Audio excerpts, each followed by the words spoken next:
Welcome back to Corporate Time with Tom and Dan. I'm Tom. I am Dan. Samantha's here. Butler's here. We're joined via the Zoom by our friend from thehumidor.com, Mr. Chris Gwaltney. I said his name right. Yeah. What's up, man? Awesome, man. You guys doing good? Doing good. Now, Chris, where are you at right now? Because you look like you're on the summit of a snow mountain. Yeah. You're very snow real man. He's at the very top holding his press conference. Yeah, I'm in one of the coldest places that we know about, and that's Northeast Florida. Very cold. Yeah, it is very cold there. Yes. You know, we're doing everything we can to survive this Arctic blast. I think it got down in the 50s last night. So, but we're holding tight. I will say that I don't like the weather right now because it's a pants in the morning scenario. Mm-hmm. And I shorts in the afternoon. Yeah, I like one outfit all day. If I had my druthers, I would wear those little jumpers, the little shorts with a zipper to the and I just wear that. And when I get home, I just unzip it, take it off, dirty clothes, nude the rest of the day. Chris, yeah, it works, man. It works. I know. What do you think about this theory? You know, Twitch has added the element of being able to see when Tom's embarrassed to be on the show. No. So I have a theory, Chris. Speaking of weather, that I just think a lot of people in the next 10 years are probably going to move to Florida based on the fact that a lot of companies realize they could do their business virtually now. People can work from home a lot easier through the internet. Oh, God, he won't stop with this. I'm sorry. Right. I tell everybody all week in the office, it's about everyone's moving to Florida because everyone's working from home. Well, he gets obsessed with things. Well, wait till you see when we put the cap on the BDM membership. Don't tell what theories! I'm leaking it out now because if I don't, we'll never get to the end of the never-ending cycle. You have to start it to get to the end of the cycle. By the way, this is why I drive my wife crazy because you only get 1/10 of the cockamamie theories that I have. God. That poor woman. Anyway, but that's got to be correct, right, Chris? Like people see Florida, like everybody was inundated with that picture of the United States of everybody purple and blue, and Florida, the little red hot D at the end of everybody's looking at that red hot Florida. Don't call us the little red hot D. You know what I'm talking about? That picture of the United States, everything's purple, and then Don't say everything's purple. Don't say everything's purple. A little red hot D, and then everybody's looking at the red hot D, and they're like, well, that's still the United States. I would rather live there. Some D. And if I'm working from my house, I don't have to go into work anymore. I want to live the red hot D. Anyway, what do you think? Now I'm embarrassed. I'm with you, man. Obviously, from my appearance, I couldn't live anywhere but Florida. It's 52 degrees, and it looks like I'm getting ready to go snow skiing. So, yeah, I'm not a fan of the cold. Me neither. The only problem with that is, do we really need more people on I-4 and I-95? No. Yeah. Oh my God! Where did you learn to drive? That was such a That good was so voice. good. Oh my God! I thought somebody came in the room. Stop the show! You scared the hell out of me. I almost that? Hold on. Who's the Jewish lady? You have to mark. Do We don't voiceover work. drive like this in New Jersey, not at all. Mark this clip. That's the best. You scared I almost cursed 25 times. You scared me so bad. I looked over here. And then I looked at Tom and I was like, he can do voices? I was looking at you and I'm like, how come you've never done your Jewish lady voice before? I didn't know. I thought it was, we'll talk some baseball. Everybody in the chat room scared. My God, you are a man of many talents. Can you imagine the first time she gets to Florida and she goes, Oh my gosh, Publix! You call this a deli? I can't believe that voice is Chris, coming out of you. Do you want to know what I thought was going to happen? Because you know we have vivid imaginations. You're privy to it at least once a month. When I heard the voice, I thought that was somebody related to you or like your mom. I know, I did too. And I thought you were going to turn and be like, shut the hell up, Mom! I'm on with the guys! that would have been awesome, right? I thought you were going to yell at your mom to shut up. If I could have done that, if I had any kind of ventriloquism ability, I could have thrown that voice and then like, Mom, I'm doing a Twitch. I thought we got some sort of cross stream with the Twitch channel. With an old Jewish lady? Hearing their audio. I needed that. That's a great icebreaker. Well, what the hell's going on in Cigar Land, man? What's happening? What's the news? What's the humidor.com? Business is good, obviously. From an industry standpoint, everybody's still starting to get better with playing catch up. Those factory shutdowns we talked about, it was going to affect down the road. And we're seeing effects of it with certain brands and certain cigar sizes, but they're really doing a pretty good job of getting everything back up to speed. From a legislative standpoint, I don't know if you noticed this, but I believe it was yesterday, Michigan basically made it illegal to smoke cigars in a cigar lounge. I saw that. Yeah, you have to wear a mask. So it's kind of hard to smoke a cigar with a mask. Although there is one cigar manufacturer who sent me some masks that's got a little flap in the front where you can open it up and put a cigar in. So. Well, my wife has those. We use them for other things. Yeah, okay. Yeah. Sorry. So was that a Corona thing? Yeah, I think they're using the mask mandate to try and stop the cigars, stop people smoking. That idea gets thrown around a lot. You'll see where during the smoking ban, they would completely ban smoking everywhere, but kind of give an exemption to obviously cigar lounges. It's really the last place you can go smoke a cigar is in a cigar lounge. What sense does it make who are you protecting? You're protecting people who chose to go into a place where there's smoke and cigars everywhere. Yeah, it really doesn't make any sense, right? It sounds like no guns allowed at the gun range, right? Right, exactly. It's very weird to me that look, I'm all for people wanting to protect themselves from things that they don't necessarily like, right? Yeah. But in doing so, you shouldn't be allowed to steal my right to do it, right? Yeah, but, as long as I'm not harming you or your family or children or anything bad, and Chris, morally it's not corrupt. Chris, we've talked about this. I feel like a bit over a year ago, kind of when you first started coming on the show, about like the ancillary attack that cigars get because it's associated with smoking, even though it's not the same thing. Right. And being even the manufacturing process couldn't be any more different. But also how you smoke them. Like obviously there's a difference between completely different animals. Right. Inhaling the smoke into your lungs and inhaling into your mouth, and you can start doing semantics with like, okay, well, yeah, there's a lot of things that. Is it more healthy to not smoke cigars at all? Probably. Is it more healthy to not eat red meat or anything? You know what I'm saying? Like, there's a million things you could be more healthy, but we're Americans. We live in a world where like, hey, let me make my own decisions. But also, don't categorize me in the same category as smoking cigarettes because we're a different thing. Right. And I get it. And so it's just ridiculous anytime. It's kind of like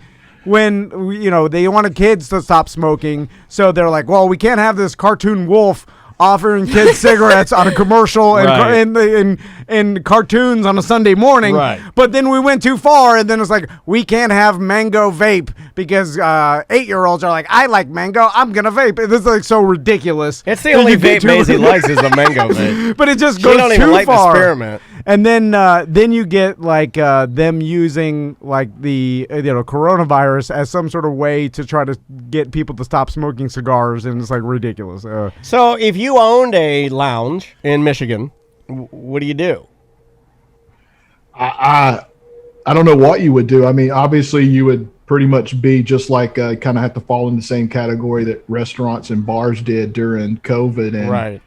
And kind of just basically be a retail outlet to sell your product. At least you don't have to do it curbside. Man. People can come in your shop and buy product as long as they have a mask on. Right.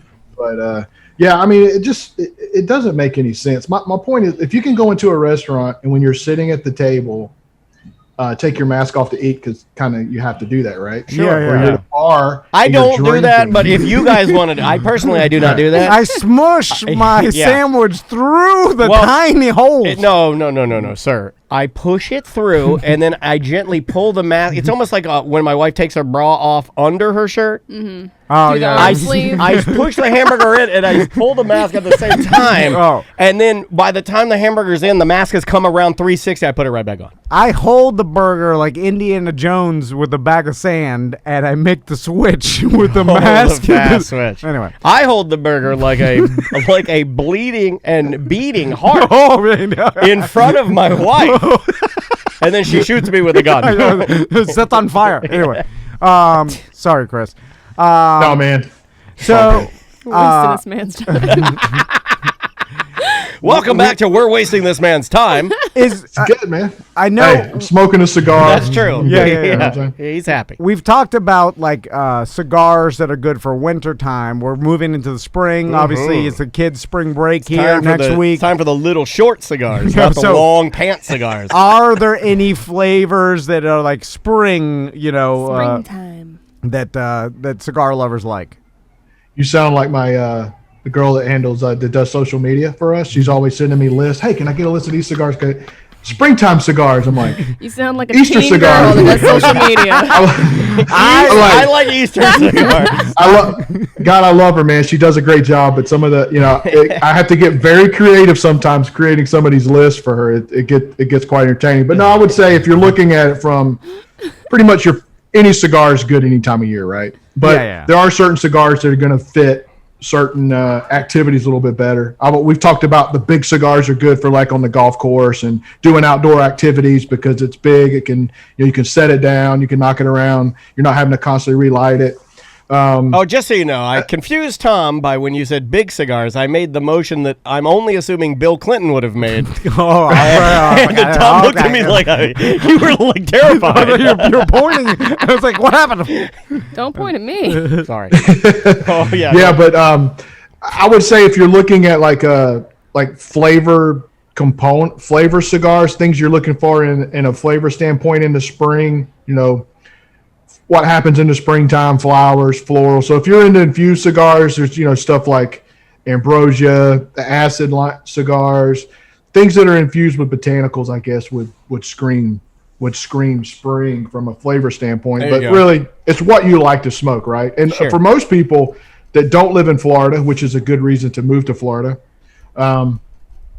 is that people up north, a lot of folks, if they don't want to smoke in their house, they can't smoke much during the winter, right? Because it's freezing. So springtime is the time that they get the golf clubs out of the garage, and you can smoke cigars. So you're going to really, if you're going to want to smoke your favorite cigar that you've been missing. So I wouldn't say there's definitely like a cigar that's like tailor-made for spring from that standpoint. If you're from the north, you're going to smoke anything you get your hands on because you've been cooped up. Yeah, because the weather's good. Yeah, the weather's great. So, are there any type of like I know, how delicate are cigars? Let's say I'm traveling, and you and I are taking a trip very soon. We're going to Colorado, and I'm going like on a boat, like with my buddies. I've seen those little leather pouches that you can put sticks in there. Is that the preferred method of?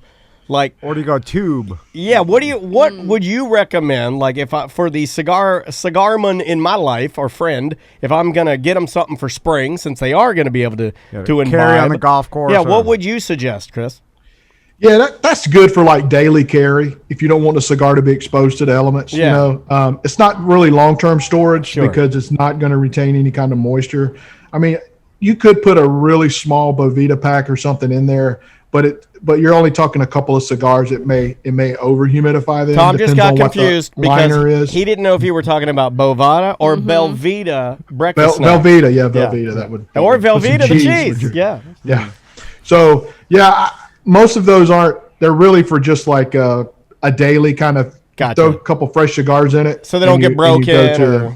So they don't get damaged in your pocket or whatever. It's not really good for long-term storage.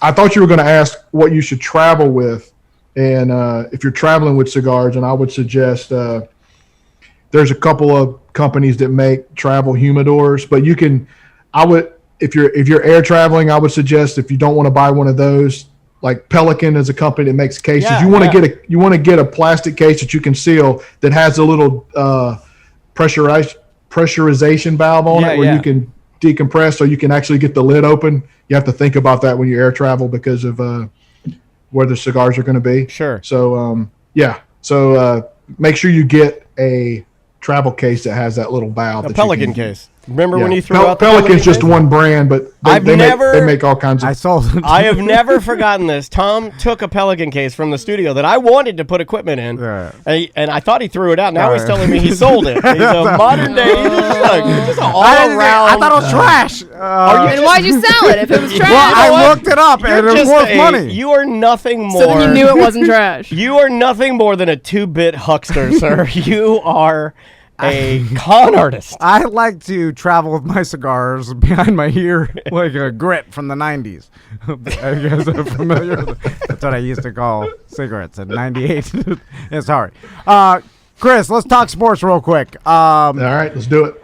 So, I'm going to talk a little gambling. You could just talk the gambling instead of I do appreciate the warning shot, though. So, I have this theory that by next September, if all things go as planned, I've been watching, and I've just been watching the vaccine rollout just for gambling purposes. They say as of today, I don't care as of today, 1 in 10 Americans is fully vaccinated. So, and my whole point.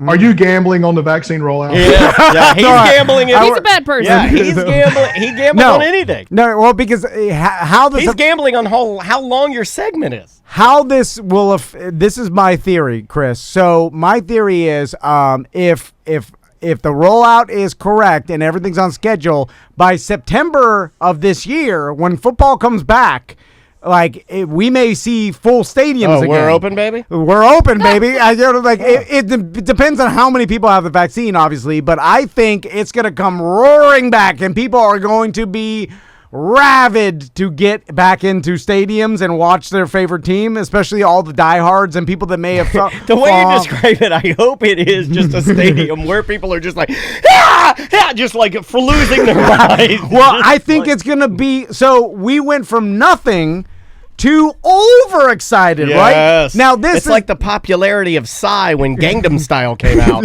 Now this won't affect some teams like the Miami Dolphins, who I've been to their stadium. Everybody, no one cares. Half the people like it's just like I'm talking about the quintessential Seattles and the Green Bays, like the Bills, like the Pittsburgh, the stadiums that their fans are crazy. They're like supporter group style. Let's be honest, it's all they have in that area. So I think that the lines aren't going to reflect the now, I believe, crowd noise advantage that is going to come roaring back at week 1. And when Vegas sets the lines, they're going to be influenced by last year, no crowds, and how that played out. So it's kind of like that gets influenced at the end of the year. And now all of a sudden, when you play in Seattle and you can't hear anything because the crowd is going insane the first game, then I would look at the lines and bet heavily on home teams, especially with big crowds like that. Do you think that theory is correct, Chris? First of all, let me say, when I'm driving down the interstate and you see the billboards for the lottery, and at the bottom it says, please play responsibly, and it's got the 1-800 number. Now I know who that number is intended for. Yeah, but also bad memory doesn't know numbers. How could they possibly help me over the phone? It's so bad. Whoa. If you're on your phone, you can't be on the phone. Especially when you call the gambling hotline and you ask, hey, they're giving me 3.5 points on the Bears and the Bills. What should I do? Yeah, I've always now every commercial they have to read, like, if you have a gambling problem, call this number. Like I see in all the podcasts, because when you advertise DraftKings, they legally have to say that. I forgot how sad that opening I made for your gambling bit last year, where it was the lady from the Australian commercial. Remember, she was like, I can't do this anymore. And he's like, don't worry, baby. I can get it all back. How could they possibly help me over the phone? I still hold. If you're on what the could phone, they say to me? You can't be on your smartphone. Yeah, but what is the person that I'm talking to? How are they? like this is a serious. Like I gotta go to a place. Hello, this is. They'll be like, Like, hello, they this gotta- is Jonathan. Show me your mom. Like they have And to. you'll be like, damn it. They have to like do a series, and like my kids have to cry and write me a letter. Like you know what I'm saying? an intervention. Like no one can help me over the phone. Well, you know, Chris will Anyway. be part of that. It'll be Butler, Sam, your children, Crystal, Andrea, Chris, me, all sitting down in a circle. I'll know as soon as I walk in there. Well, Chris will be on Zoom I don't with his know. hat on, smoking a cigar, and you'll know. Smoking a cigar, yep. You'll know That's as soon as you see the computer set up in the corner. You're like, I'm not doing this, man. I'm not going today. But that's a pretty good theory, right, Chris? I mean, it makes logical sense. Yeah. I mean, I haven't really thought about that, but obviously, Neither is Tom. For especially somewhere like Seattle, Green Bay, I think it does make a difference. I think that had, Tampa might not have been Super Bowl champions if they'd have been playing in front of that Green Bay packed house. Yeah. That makes a difference. I think it would have definitely. I'm not guaranteeing that the Packers would have won, but it would have made a difference. I really do. I think I'm with you though. It definitely affects. I don't think across the board, but I think certain markets and certain teams, like you talk about the crazy markets. But Chris, I I don't know if you saw. Did you see that Bills game where they let the playoff game where they let like 15,000 people in there? Like when I was so used to watching completely the different. pumped in crowd noise, all of a sudden I'm like, wow, these 15,000 people in this like. Did they still pump anything in, or was No, that was it. It was loud, and I saw some false starts. I saw some plays that I forgot who they were playing in the playoffs, but I saw it literally with my own eyes. These teams got affected, and I was like, man, imagine when the full Bills Mafia comes back, and they're so place is excited, nuts, yeah. it'll go insane, and that's got to affect the players. You can't communicate, you can't hear anything. And from a year of nothing to get into that's going to be a shock. I you think get a used little to bit. it, yeah. Anyway, well, I think to compliment to make things a little bit more difficult. I think you're going to have not across the board compliance with getting the fans back in the stadium. I think Florida, obviously Texas, you're going to have certain states that anywhere where there's an SEC football team, those states will be 100% capacity when football season starts, right? Yeah. But you're going to have places like California, possibly Seattle, Right. that they may only allow 10% or 20% capacity in the stadium. So you're going to play at home. It's going to be really tough if you've got a home and away with a team that's in your division, but it's in a state, that's compliant. Like say Arizona's playing a team in California and you play them twice. Well, that team that has a compliant state gets 2 home games basically, or a home game and a neutral site game, because you're going to come to their stadium and it's going to be raucous and loud, and then they're going to go play into your house that's either empty or only a few thousand fans. So that's another factor that I guess you'd probably have to look at. I don't know if the league's going to say, hey, it's either all or nothing, but I don't really see how they can do that because the league really doesn't control the stadiums. I mean, a lot of these stadiums are owned by the cities that they're in. So if a municipality owns a stadium, I don't see how the league could mandate that, hey, you can only let so many people in the stadium, right? I mean, I guess they could force it on the owners. Yeah, I don't. That. But Yeah, you're talking about something that could potentially get a little sticky. But it just depends. Like that's why I'm watching the vaccine rollout, because if it does get to a point where in the summer, I mean, I'm reading all the news, and it's like What channel is vaccine rollout on? I want to watch that. It's like they're predicting, like, all right, we should have enough doses for like once. I told you 1 in 10 was impressive to me this morning when I heard that. I was like, that's a lot. But once we can all just go to CVS and get it, at that point, I'm like, well, we're definitely, we're open, baby. You know what I'm saying? Like, no, I know. Like, there's gonna be, No, I know. And the NFL owners, they want to make the money. They're gonna be like 100. Yeah, they're open. They'll say they're open, baby. They may say, just come if you're vaccinated, be safe. Like, they're gonna put out the thing, but everybody's just gonna flood. That was the worst Nirvana song of all time. Was "Come If You're Vaccinated."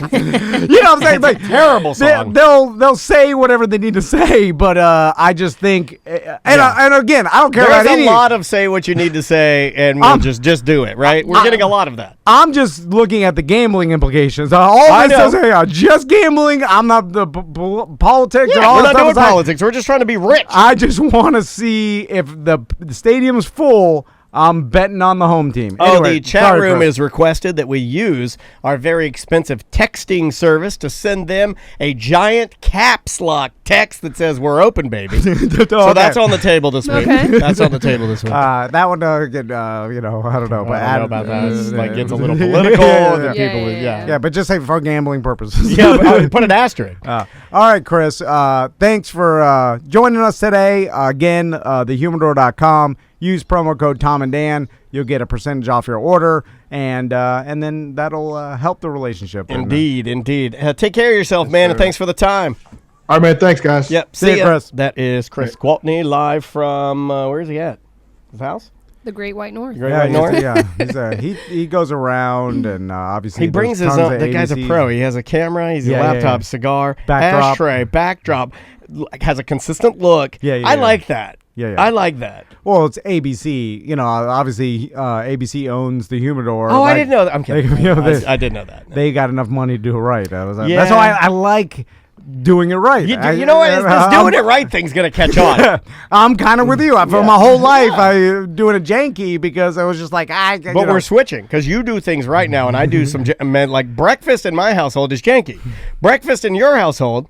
We might talk about this on the Friday Free Show. Breakfast in your household is Top-notch it diner is style. magnifique, man. but- it is impressive. Yeah, but that's not doing it right. Doing it right is having your daughter be responsible enough to No. make her own breakfast. What I'm No. doing is No. some crazy mental wrong. illness thing. You're wrong. So I'm like giving them too much. I'm making them super soft. What are we gonna do next? Because I know, are we front loading shows for? Because no, we're still recording. I'm just talking it out on the air. Yeah, Oh, that's okay, fine. okay. Yeah. Yeah, I'm just being I don't know. real I with think, the listeners. We'll take a quick break and we'll come back with more at Corporate Time. Welcome back to Corporate Time with Tom and Dan. I'm Tom. I have an important question for you. What? Were you a manwich man growing up, or were you a sloppy Joe boy growing up? My mom didn't make too much sloppy Joe or manwich. We were a sloppy Joe house. Sam, what say you, manwich or sloppy Joe? I hated both. What? But I think my mom made both. Okay, Butler, is Butler here? But I will say I can't eat those things. Is Butler here? Slop- Butler, Yeah, Butler's off break right now. manwich or sloppy Joe? Sloppy. Yeah. Interesting. I was a sloppy too. That's two sloppies. We got a nun and a nun, Well, or that- both. We got a both and a nun. Both, but I didn't eat them. So sloppy Joe. I just wins. didn't eat that night, or ate the sides. Okay, mashed potatoes maybe, tater tots. you want it extra sloppy, Adam Sandler. It sounded just like him too. It's like, the good thing you put the tag on the end. yeah. I was like, Adam Sandler's here. Holy crap! Where's my autograph book? What are we doing? I was a sloppy Joe boy, but then as I got older, when I got into I think I got into college, and I'm walking the aisle one day, and I'm thinking, you know what? I think I'm gonna have some sloppy Joes. So I go, and I get the package of French's sloppy Joe seasoning, but then right beside it is a can of wet sauce called manwich, and I'm like, well, this is it. To me, it's like a mind trick. The manwich in the can wet, it seems like you're getting more. Like the package of dried goods is almost like you're getting like a little, what is that? I don't know what dried stuff is weird. You add water to it, you make a paste. It's weird. So I went full manwich, and I'm What manwich. is it? Manwich? I don't the even know, same- but I don't know what it is. Tomato sauce product with a lot of it sodium. tastes like vomit to me. No, it tastes Maybe like I need to revisit it as an adult, but it's I like hated it as a kid. ketchup, Worcestershire sauce, don't eat a lot of vinegar. I thought it was a beef, like a beef stew. No, sir. But it's like the No. it's Like if you take the shredded sauce beef. from No, it's SpaghettiOs and you poured it on some crappy meat. Closer. Yeah, no, that's closer. It's a tomato-based meat sauce that you mix with loose meat to make loose meat sandwiches, seasoned which tomato is sauce. what one of America's finest comedians, Roseanne, served in some of the seasons on her program. She had a loose meat sandwich restaurant Yeah. that was managed by Martin Mull. I don't know why I remember that. But no, where do you stand on loose meat sandwiches, I'm man? gonna start calling you Martin Mole. No, not Martin Mole. It's Mole. Oh. M-U-L-L. But the mole joke is funny. But so the sloppy Joe and a manwich, A manwich is a same thing, right? No, manwich is, I believe, this is how I classify it. Manwich is brand name Sloppy Joe. It's prepackaged sloppy Joe. They're all Sloppy Joes. Yeah. Okay. But manwich is the big cheese, not to confuse anybody, of Sloppy Joe. The Velveeta or something. You know It's what I'm saying? the Kleenex. Okay, yeah. Gotcha. So that's just their name. I think so. But the type of sandwich is called a sloppy Joe. Correct. Yes. Correctly. But if you want to make it bigger, I guess you'd have to say loose meat sandwich, because technically you could use like ground turkey. Okay, yeah, you're right. Yeah, Ground loose chicken. meat. Right. Yeah. But it's a loose meat sandwich, Ugh. which sounds really disgusting. Yeah. In high school, we called women's anatomies Yeah. loose meat sandwiches. Yeah. It's There's a- terrible. you know. So, Okay. We did it. We did the sloppy Joe bit. now, All right. are you supposed Cross to it off the put list. pickles on a sloppy Joe? You can. You can. Coleslaw? You can. What's That's the, fancying it up. I like a coleslaw. I think just onions, right? You just put onions on there. Well, I don't. Okay, I eat it open face because I am a weirdo. And then what? Fork and knife it? I fork and knife it because I do not like to. Oh, you're doing fancy Joe. Well, that's S on a shingle, right? Excuse me. It's open face, sir. Oh, okay. S on a shingle is SOS. That's chip beef and Oh, gravy. chip chip beef and beef. gravy. And white I hate pepper some of gravy. that. That's Oh, some I white love, trash I ass. love it. I love it. It's I think just all butter. of it is sloppy Joes. Yeah, it's the all same white trash thing. food. Yeah, it's chip beef and gravy, though. I love remember it. my mom used to serve me that Me on too. a piece of white Wonder Bread. Oh yeah. Yeah, and then it was just white sauce Everything and white. a mystery meat, which I assume is ham. It's like a Beef, chipped beef. It's Oh, beef. okay. It But is it's- beef, it's but pink. it's pink. Yeah, it's bright It's pink. like roast beef, right? Yeah. It's like Dorito slivers of Yes. pink beef It's like pink Dorito slivers that have been chopped. Hello. And then and some white gravy. Yeah, that's white pepper gravy. Yeah. Yeah. Now Chipped beef is very thin slices of salted smoked beef.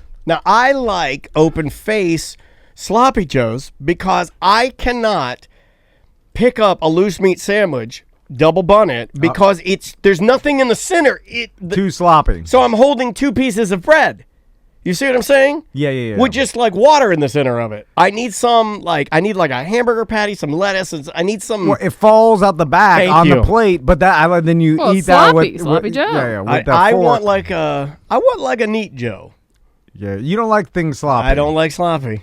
There's only a couple things I want. Just get a bread bowl, put the manwich inside. There you go. Right? But I'm trying to No. not eat by That's a weird. by eating it open meat soup. face. I'm able to make more of the meat, like go heavy on the meat, light on the bread. Yeah, but then Get a you little baby It's kind of bread like you're bowl. just eating a stew on a bread, Like you know, soggy some- bread with stew on Yeah, top. yeah, That's yeah. basically Like, what I'm eating. I like the sandwich aspect. Just let it slop. You everywhere. don't get any of this. Like, you don't get any of the joy of true trash food because your family is sophisticated vegetarians. No, yeah. Well, no, dude, I'm telling you, it just Yeah. the stereotype is if you tell people you're vegetarian, you're fancier than a sloppy Joe man. The only Right. the only how I justified it in my head is like, well, if Crystal ate meat and I had sloppy joes and all this white trash food I want to eat, I'll be fat.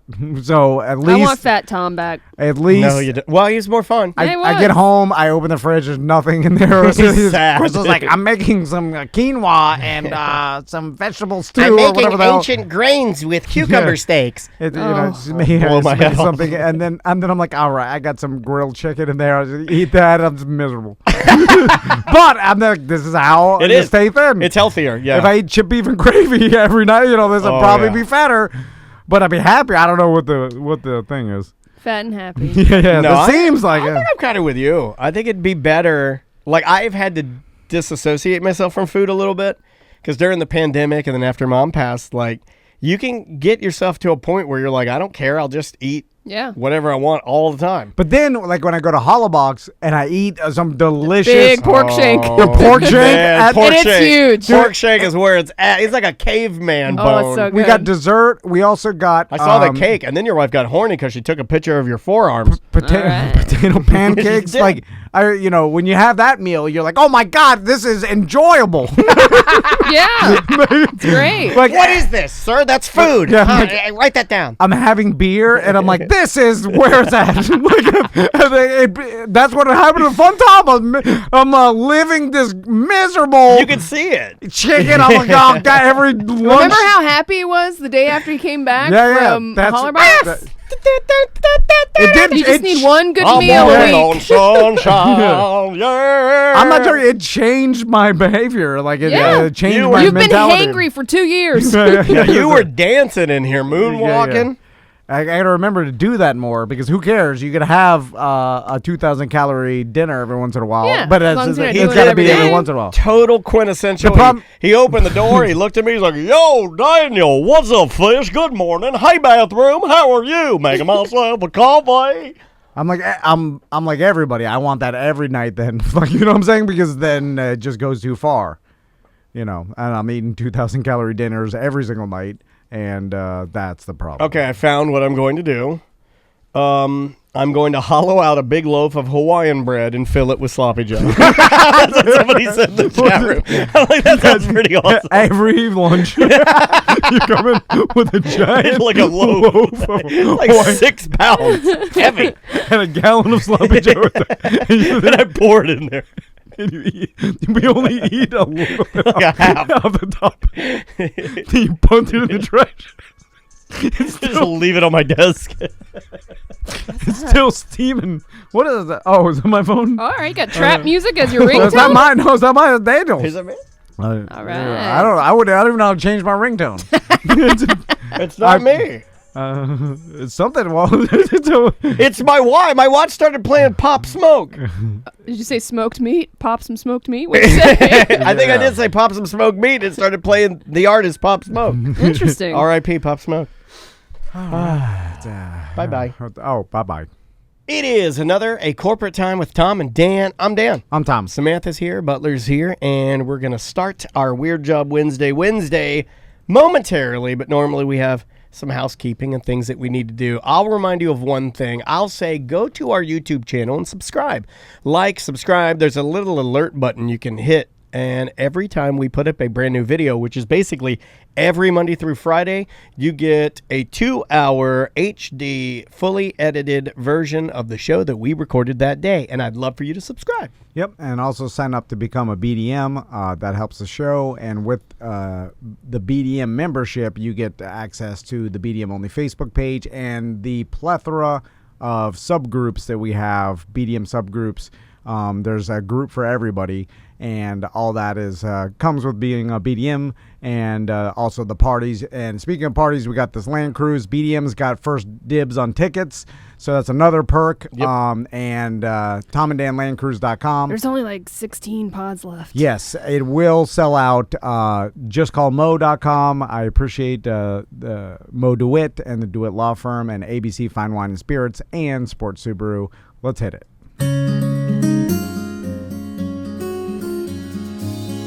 Tom wanted to do a bit. He called it Weird Job Wednesday.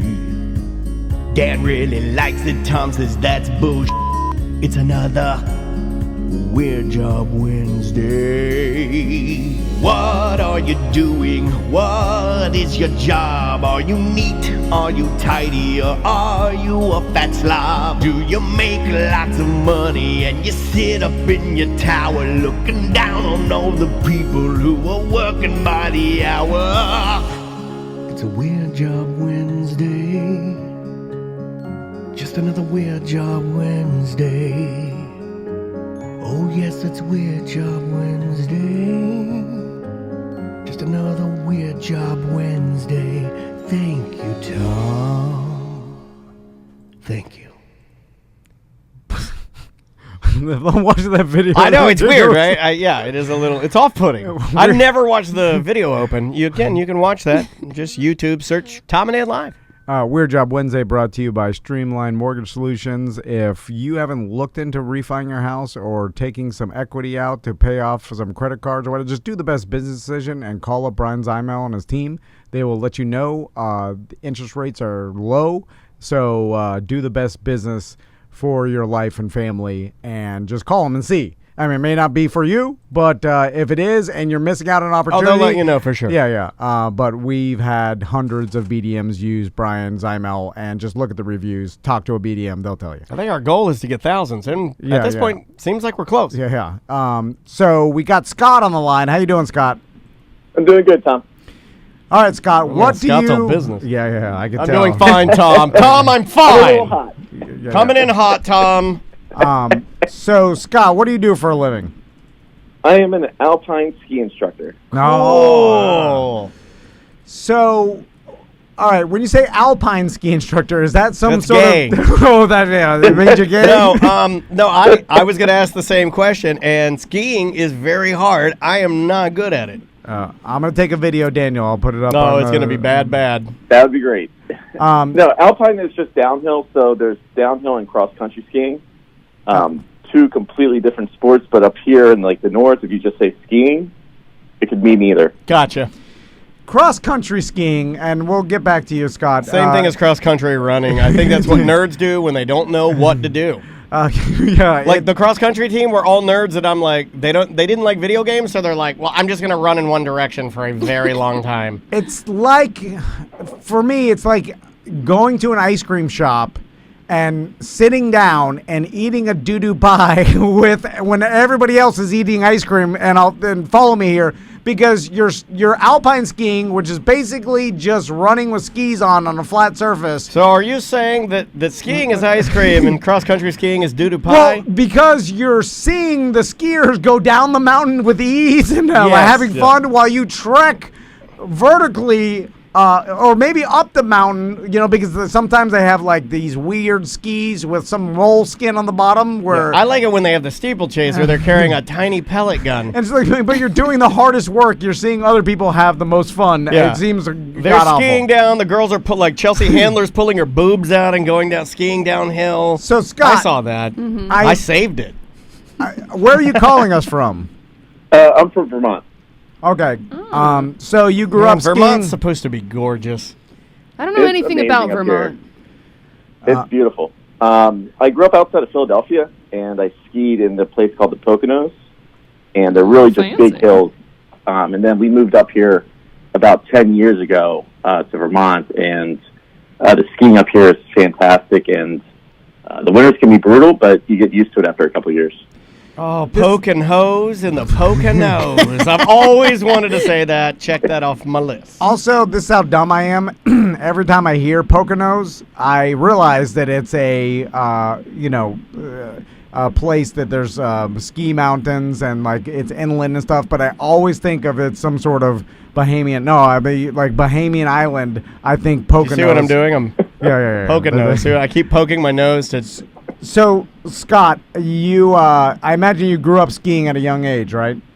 Yeah, I started about 7 or 8, and then skied a couple times every year, and then went probably a decade without skiing, and then when we moved up here, I started skiing a lot, and it just kind of became something that you do in the winter when you live in a cold environment. You have to figure out how to get outside in the winter months, because if you stay inside, it's horrible. So you got to either do ice fishing, cross-country skiing, alpine skiing, or, just do snowshoeing. So there's all sorts of different things you have to do just to get outside instead of being cooped up all winter.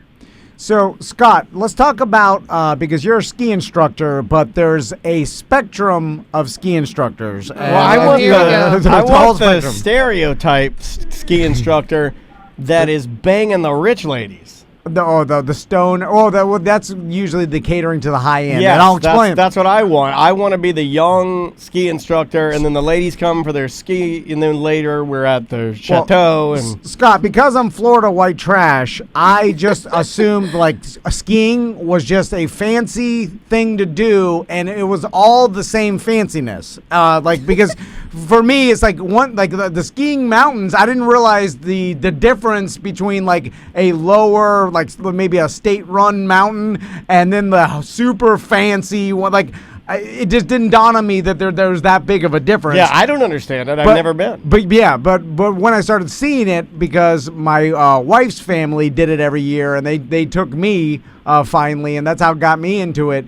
I understand, like, and I only know Colorado. I don't know East Coast, but in Colorado there's the Aspen and Snowmass skiing. Correct. And then there's like the Sunlight Mountain skiing. That's where we're gonna go. Yeah. And then there's a huge difference in not only clientele, but like worker, like where are we going? What is where we're going? Basically, there's poor skiing and rich skiing. Are we going poor skiing? Both. We're doing one rich skiing. We can't afford rich skiing for the whole time. But, Right. but we dip our toe. We tow it. And I'll explain the difference because I don't know if your ski instructor texts you, but we're doing one lesson in Snowmass. Oh man, it's crazy expensive, and like just the all that Aspen. No, Snowmass, Andrea everything. doesn't let me get text messages. But the ski instructor already texts my wife like, "Hey, I'll be your ski instructor for next week." Blah blah blah. This is the whole thing. And then when wow. Oh, wait a minute. So she's gonna go with the dude. She's getting what I want to do.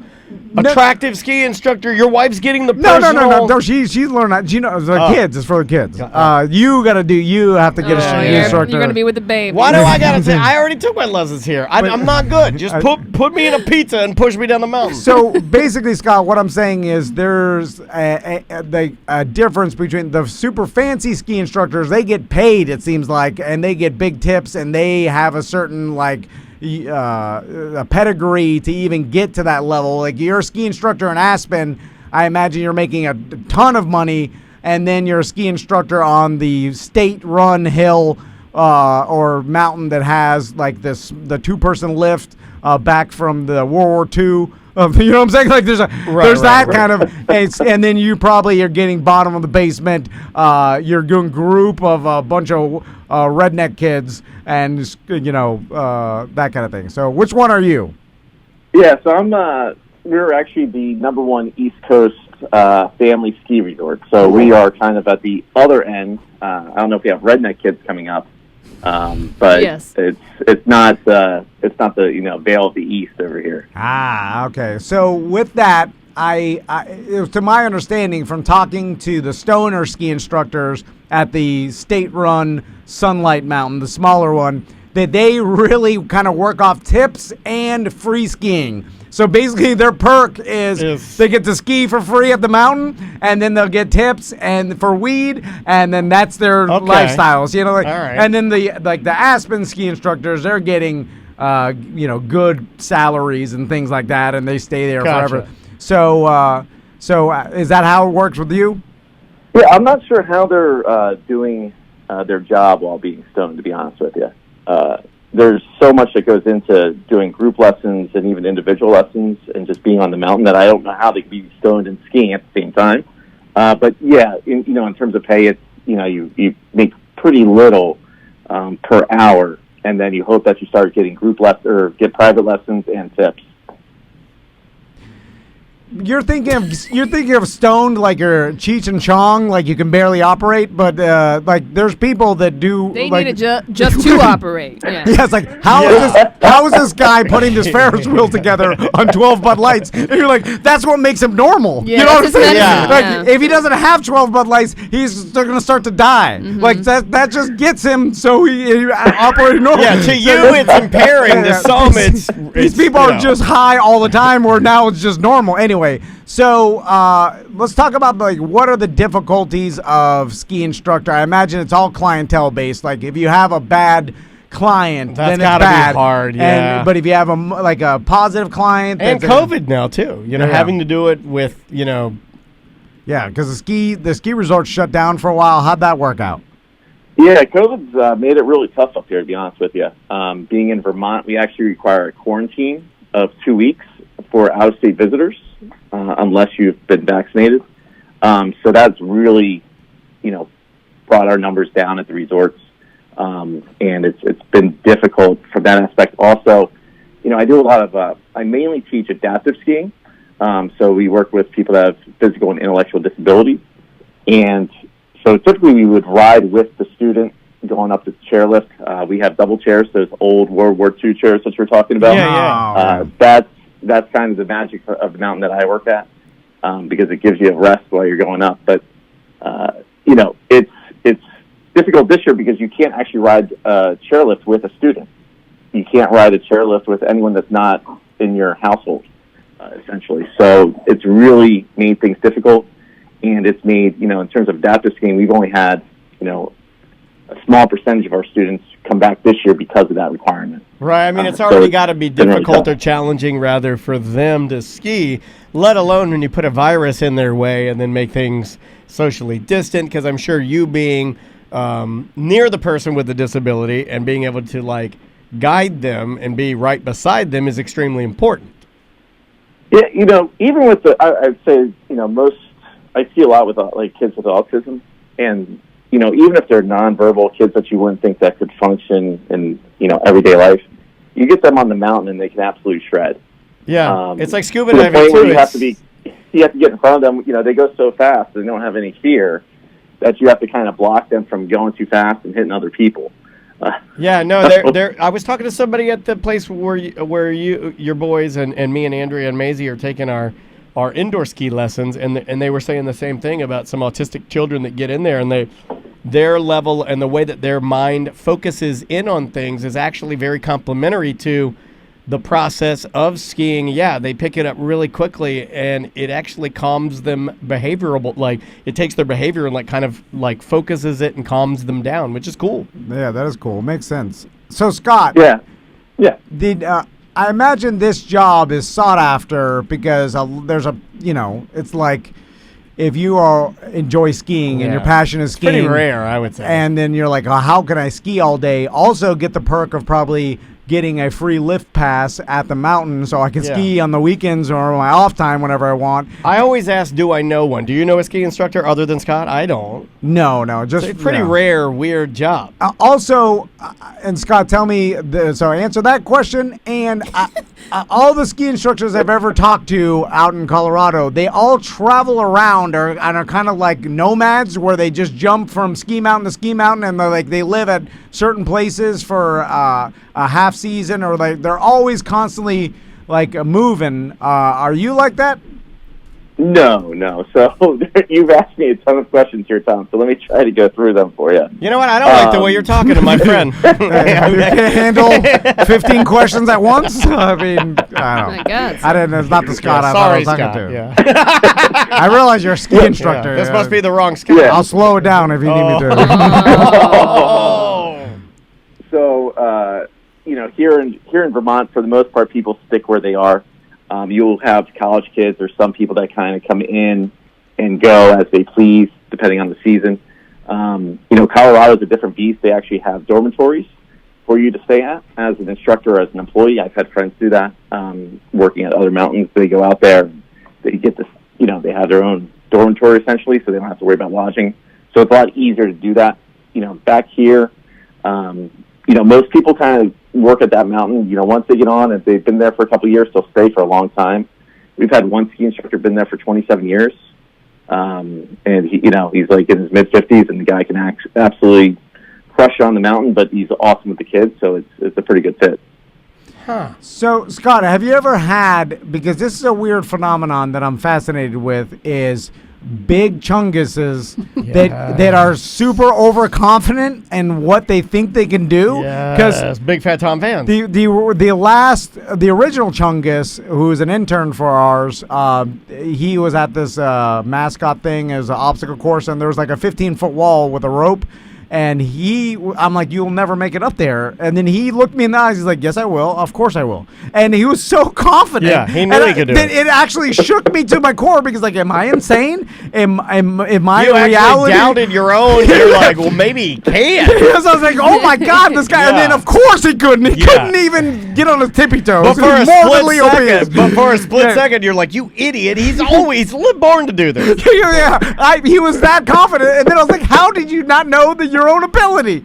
Anyway, The man Coming from a man who's ultra confident. Yeah, but Tom's earlobes aren't 40 pounds apiece. Yeah. This guy's Yeah. earlobes weighed 40 pounds apiece. Well, yeah, I'm not. Yeah, I know I'm overconfident, and I can't You'd do have some to use things. a but lamppost as an earring for this guy. this was totally insane. This was me saying I could dunk a basketball on a hoop 15 feet tall. You know what I'm saying? Yeah. Like, of course I can't. Anyway, so how many times have a big DJ Khaled walk in, but not Weight Watchers DJ Khaled. and then I was gonna say he's lost a bit. and then he never skied before. He's lived in Yeah. the city his entire life. He's like, teach me to ski. And he's I like, wanna give me the longest, fastest skis. And then you're like, there's no way this Khaled Give me is the skiing. long ones that can't turn. This guy can barely tie his shoes. There's no way he's gonna ski, but you're forced to And you're try like, to teach him. And then, Poles, he's like, no need. yeah. How many times has that happened? Yeah, I mean, it's not even just chunguses, to be honest with you. It's every, I'd say probably a good 20 or 30% of people that come to our mountain have skied something like the Poconos before and are overconfident coming up to Vermont, and they will either assume that they're great skiers or that their kids are excellent skiers. So we always start out, on a small slope that's, little hill that's not even really even a practice slope, just to see if they could stand up. But, when you get those guys that just, decide that they're going to go to the top and ski down, typically they're called Jerry's because they look so out of place. They get up there and you'll see them typically, take their skis off and walk down the mountain in their boots. Is that a Rick and Morty reference, or is that what? That's funny. No, it's a skiing reference. It's industry wide or ski wide. That's people like that are Jerry's. Yeah, you'll see when you're out there. Like there'll be a mad dad walking with down the mountain, holding his stuff. And then that's Well, how am I going to be able to see myself? I don't know if that's possible. You know what? With skiing, the one thing is that I'm terrified of, and the question I would have for Scott, I am not at all overconfident because I have a really bad leg injury. Like my left leg is real bad. So if anything, I'm overly cautious in that I do not want to hyperextend this knee and ruin it. So that's the part that scares me. Have you ever been with somebody and seen somebody just literally blow their pants off? Well, I was about to ask you about accidents because there's a lot of videos circulating the internet, and I don't know if you've seen this one, Scott. Or there was this girl who obviously she didn't know what she was doing, and she rocketed in, because you'll see, Daniel, at the bottom of the hill, there's all these racks that people put their snowboards and their skis and their poles. So it's basically a rack of spikes and other garbage, right? Just racks, right? And then there's the bar, and then so that's at the end, like literally, like you ski up to that, you take your stuff off, you put it in the racks, and you start drinking. So there's a video of a girl, she's probably in her 20s, and she's frozen in fear, and she is a French fry rocketing down, and she hits these racks filled with skis so hard that it explodes the skis and everything out, and you're like, oh my God, I watched someone die. But I think she was fine, obviously just hurt. But anyway, have you seen any of that? Yeah, so, in terms of, like, knee injuries, Dan, I'd definitely maybe have, like, a knee brace when you're skiing. Yep, already got it. Already wearing it. Perfect. And then try to get out of that wedge as soon as possible. Really try to get into a parallel stance as you're making your turns. Yeah, we're working on parallel now. It's just hard, man, like that. Andrea's can do it a little bit. It's just, it's weird. Once that edge catches, it feels very awkward to me, but I'm trying. Yeah, no, definitely.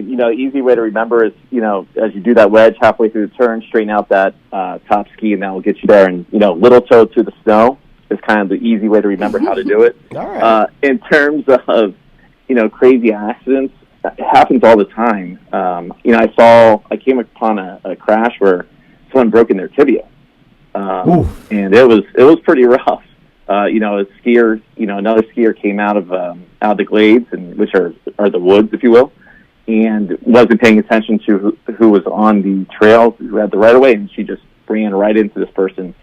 And the person that got hit, had a broken tibia and had to get down the mountain on a sled by a ski patrol. So, it's crazy to happen. I typically don't watch skiing accidents, to be honest with you. for that reason, because it happens all the time. It's just one of those you kind of have to really be aware of your surroundings. Whenever anybody says broken tibia, I have to check in my brain 3 times to make sure it's not the T word for boob. So, speaking of accidents, Scott, I don't know if you've seen this other one, but one of me and Daniel's favorite videos. He says he doesn't watch them. Oh, the ski lift. The ski lift. I know you said you didn't watch them, but did you see this one? Yeah, I think he said this one. He, as a ski instructor, another instructor showed him like, "Hey, check this out, bro." And it's somewhere in Europe or whatever. My favorite. And the ski lift, basically the gears are slipped or whatever, so it starts rocketing backwards and flying people off violently. Here, I got it for you. Have you seen that, Scott? I've seen that video. Yep, I have not seen that in real life. I don't. That's a pretty. Oh man! It launches this old man. Okay, there's this old man. Terrible. There's this old man in like a light yellow cardigan, and it lifts him up like you'd lift a newborn baby. It's so gentle the way it lifts him, right? But the way it whacks him is the exact 80. It whips him into the snow where you see his outline like a cartoon going in. Like, when a cartoon falls from the sky, like a cartoon character, and then they land in the desert, and then you see the outline where his body just mushed through the rocks. Yeah. You see the outline of this old man's cardigan in the snow. That's how fast he was whipped into the snow. God almighty. It whipped him up. Anyway, I think they design. I mean, why am I doing this again, by the way? Because everybody says it's really hard. Everybody says, like, I know how to stand. I can French fry a pizza. I can turn, right? That's all I know how to do. And then everybody's you're going to break all your bones. They tricked you, bro. Skiing is like learning to ski is a young person's game, I think. And that's what I think. Scott will tell you. Scott, have you ever seen someone middle-aged pick it up and start doing well? Yeah, my dad did. To be honest with you, he picked it up at probably about Dan's age, 43, 45. I haven't seen anybody middle-aged in this building. I haven't even seen you guys ski, so I don't even know if you can ski. I haven't seen anybody in the warehouse other than my wife on the skis. Everybody else is young. I haven't seen one person my age on skis. Well, you saw that middle-aged guy get whipped out. So the grandpa died. That's me. So Scott, how much do you get paid for this? We'll get to that. Is this a part-time deal? Tell me. Yeah, so I do it part-time, but typically it's going to be, up here it's minimum wage. Essentially, if you have certifications, then you get a little bit more, and then it's tips on top. For me, it's, like you said, it's the benefits of, not only do I get a ski pass for myself, I get it for my family. And then all sorts of other stuff.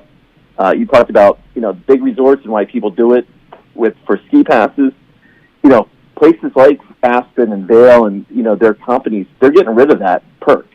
So, people that work there are really just going to be working there for tips and not even for skiing anymore.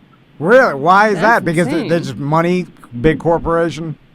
Exactly. Yeah. Wow. That's why it's, independent mountains are always the best, but they're just kind of greedy in that sense, and it makes it tough. A one-day ski pass in Snowmass is like $250. Yeah, it's insane. $250. That's to ride the lifts only. Then you got to rent your gear and stuff. That's a racket. Yeah. I mean, I'm not joking. Then you buy lunch on the. What is it, like $700? Dude, it's like $1,000 a day. It's a Disney World. Like you're spending $500 a person for one day of skiing. God, to break all your bones. Also, to learn, and then people are learning. They get tired at midday. It's hard. I got tired on the 10-minute runs here in the warehouse. So they quit at 2:30, and then you're like, well, you paid $250. Like you've only gotten, you've ridden the lift 5 times. At like, least golf has golf carts. That's it, though. It's like Disney, right? You don't, you have all the tourists that come from out of state, and they push their kids all day in the heat, and they're not used to it. By day 3, they're exhausted and don't want to do it anymore. Yeah, that's true. It's the same thing with skiing. You got to kind of pace yourself. If it's 5 runs, make those 5 great runs and then call it a day. Yeah, so you don't hurt yourself. That is what the dude at the ski school told me. He's like, man, just go out there no matter what you do. If you're tired, just have fun. Don't make it so like you have to ski every second because he's like, the next day you'll ruin your life. Scott, I've convinced myself, I want to get your professional opinion, that I am a better snowboarder when I'm high. And I'll tell you why. Well, it's science that your reflexes are faster. Because like the DUI, they say that if you get a DUI car accident, like the guy that's DUI is going to survive because he ragdolls himself out They the usually window. call that impaired, not DUI'd. It's not a It's verb. a verb. Yeah. The drunk driver survives the car accident because he's so loose, right? Yeah. And they're like, he's so... I was a ragdoll. Yeah, he was so loose, launching through the windshield that his bones are fluid. That's what I've convinced myself, that I get super high, and I'm like, look how loose I am, and it's better for the, because if I'm not, I don't think you're ever loose. Anyway. Just slide back on your back. Is my theory kind of right, Scott? No. All right. I heard a little bit of yes in there. People do it, right? Yeah. I just, it's not. I've never skied stoned, and I don't recommend it, especially if you're skiing glades or if you're skiing, really difficult trails. It doesn't really make sense to me. If you're just doing groomers and the greens, go for it. It's super easy and have fun. But if you're really, trying to, rip it down the mountain, I really wouldn't be stoned doing that. Is that what we're going to do? To each his own, I guess I whatever. don't understand what I signed up for, because are you and Crystal going to, quote, rip down the mountain? Oh, we rip, 'Cause bro. I don't think We rip, shred. I don't know what we've signed up for. Scott knows that time. We shred gnar. Yeah, I can't. I don't think I can see I can't see the said long-haired cowabunga. version of the Barmere team ripping down the man. mountain. She does jumps and stuff. I'm telling you, it's crazy. What, she does the thing where she jumps and then does the V, Tricks? where she does the poles out. she the can do X. the V. She does the X. She does the flying X. No, she does not. She does the little, I'm scrunching my knees, skis to the side. All She right. does it all. She does the zigzag alligator. She's better skier than I, and it makes me mad. And I try to keep up with her. Wait a and minute, then I cannot envision you come down and you blow snow on me and you're like, what's up, nerds? And then here comes your wife and she goes into the full X. I'm sorry, but I do not believe this. I bully I don't either. everybody that's like taking a rest. I bully them by I go and I do the jet ski version of spray the water on them, and I spray water on them, and then I call them nerds for taking a break. But I'm winded. I'm super winded. And then I'm so high I can barely do anything. And I'm going to be extremely high to take my bullying because I won't even care. Then I convince myself, I'm like, you did a good job. Beer at 11. Oh, beer! I'll be drunk before I get on the mountain. And then I'm like, I'll just have one more. And then I have 3 beers. Then I'm riding up the lift, and I'm like, God damn, I'm effed up. With the weed and the beer, I have no business. So you know what you do? And And then, the altitude. Then you Oh, lay on your skis sideways. And then just let the skis drift you down the mountain. Just lay. That's what I'm going to do. I'm going down there, and then I'm so tired from skiing and so effed up that I'm like, man, if I catch an edge, I'm going to whack my head full bono. Anyway. boner. Anyway, sorry, Scott. All right, you have a cool job. What do you do on your off time? Like, this is part-time. What else are you? Yeah, so, up here we do all sorts of stuff, but I had someone that lived with us that had an intellectual disability, and I got paid to take care of them, tax-free. But that recently changed, so right now, in between jobs, if you will. All right. My wife does that for free. So she feels your pain. Wow. You hear it. You know, Scott. All right. Up your medication, Tom. No. That makes it worse somehow. I'm not even supposed to be on it. I don't No, think you anybody are. did. I'm abusing it. All right, Scott. We'll talk to you later. We really won't. We'll never talk to you again. If we ever come up there, can you get us some free passes or Oh something my like that? God, he's I great. can get you discount passes, free skis and boots and rental equipment. Hold on. And Can I'll we switch also the teach tickets?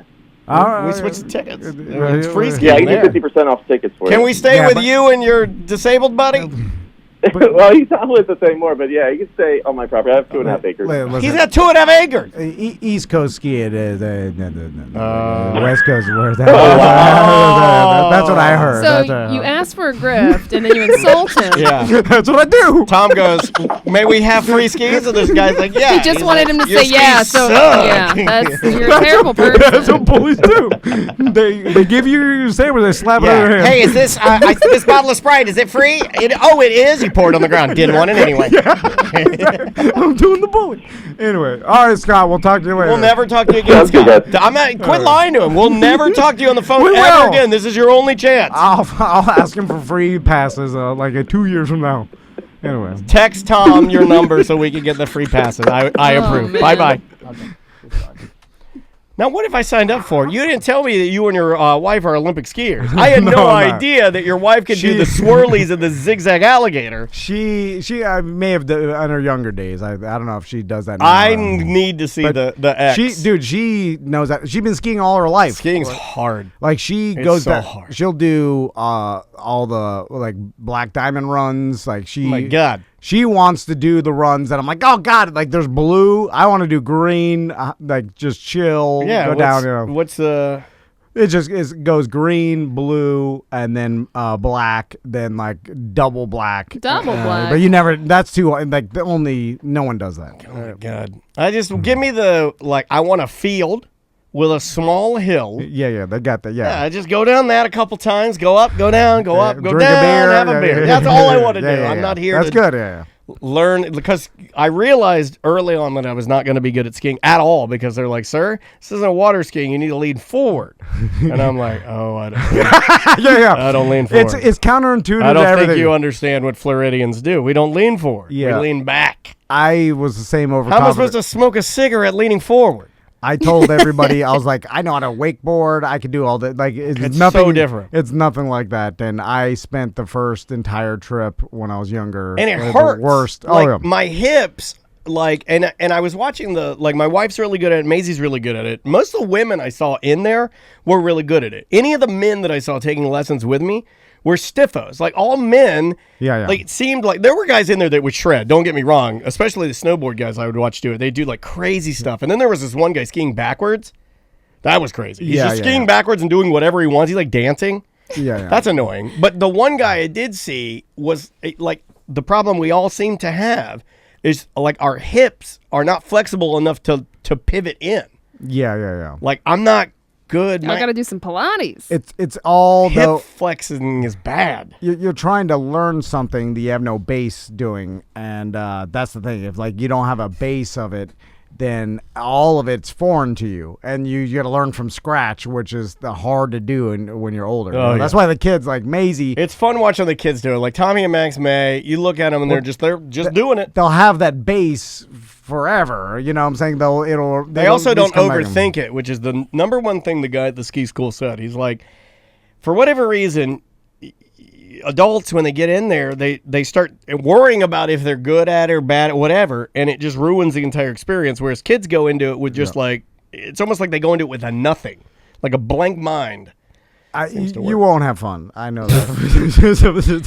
I'm just telling you. I've already prepared for it. Yeah, that's fine. Because so then whatever fun you do have, Right. See, I'm a realist. I don't want to be like you're gonna have the best time of the no. No, I've already told Andrea. I did Yeah. make this You just- statement. I don't understand because of weather and because of how difficult it is. Because it is difficult in your legs. Even if I think you're good at it, I think if you don't do it every day, the next day you're going to be sore. I'm not sure I understand the appeal of skiing. I'm not sure I do. It's not for me, I don't think. But it's like water skiing. Like once you get good at it, it becomes effortless, and that's when it's fun. When you get to the point where when you don't it's have to think about the initial, then Sure. it's awesome. Like because you're like this is easy, but to get there, Right. You either got to live there or you got to go once a year for 8 years before you actually get to that point. You know what I'm saying? But I also do think, unfortunately, I disagree with you. I do think I'm going to have fun because I've already convinced myself I'm not going to have fun. That's You it. see? That's all you have to do. Yeah.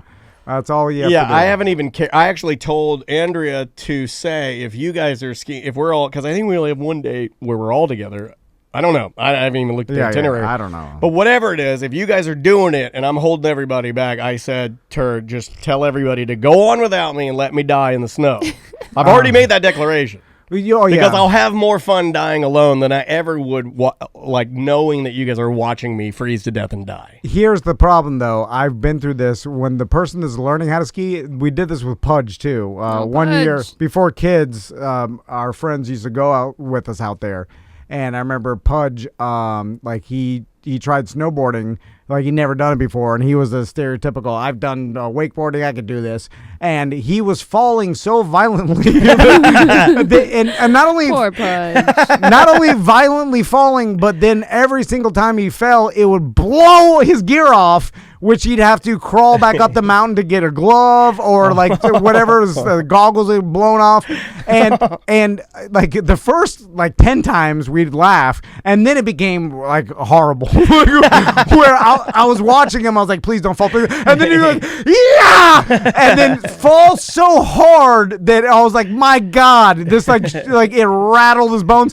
And then he split his pants. Like, he was miserable. Like, and then what we do, and I've done this before, is we'd all wait for him, right? And we'd just watch him come down the mountain falling. And then he'd get to us, and we're all rested. We're like, all right, time to go.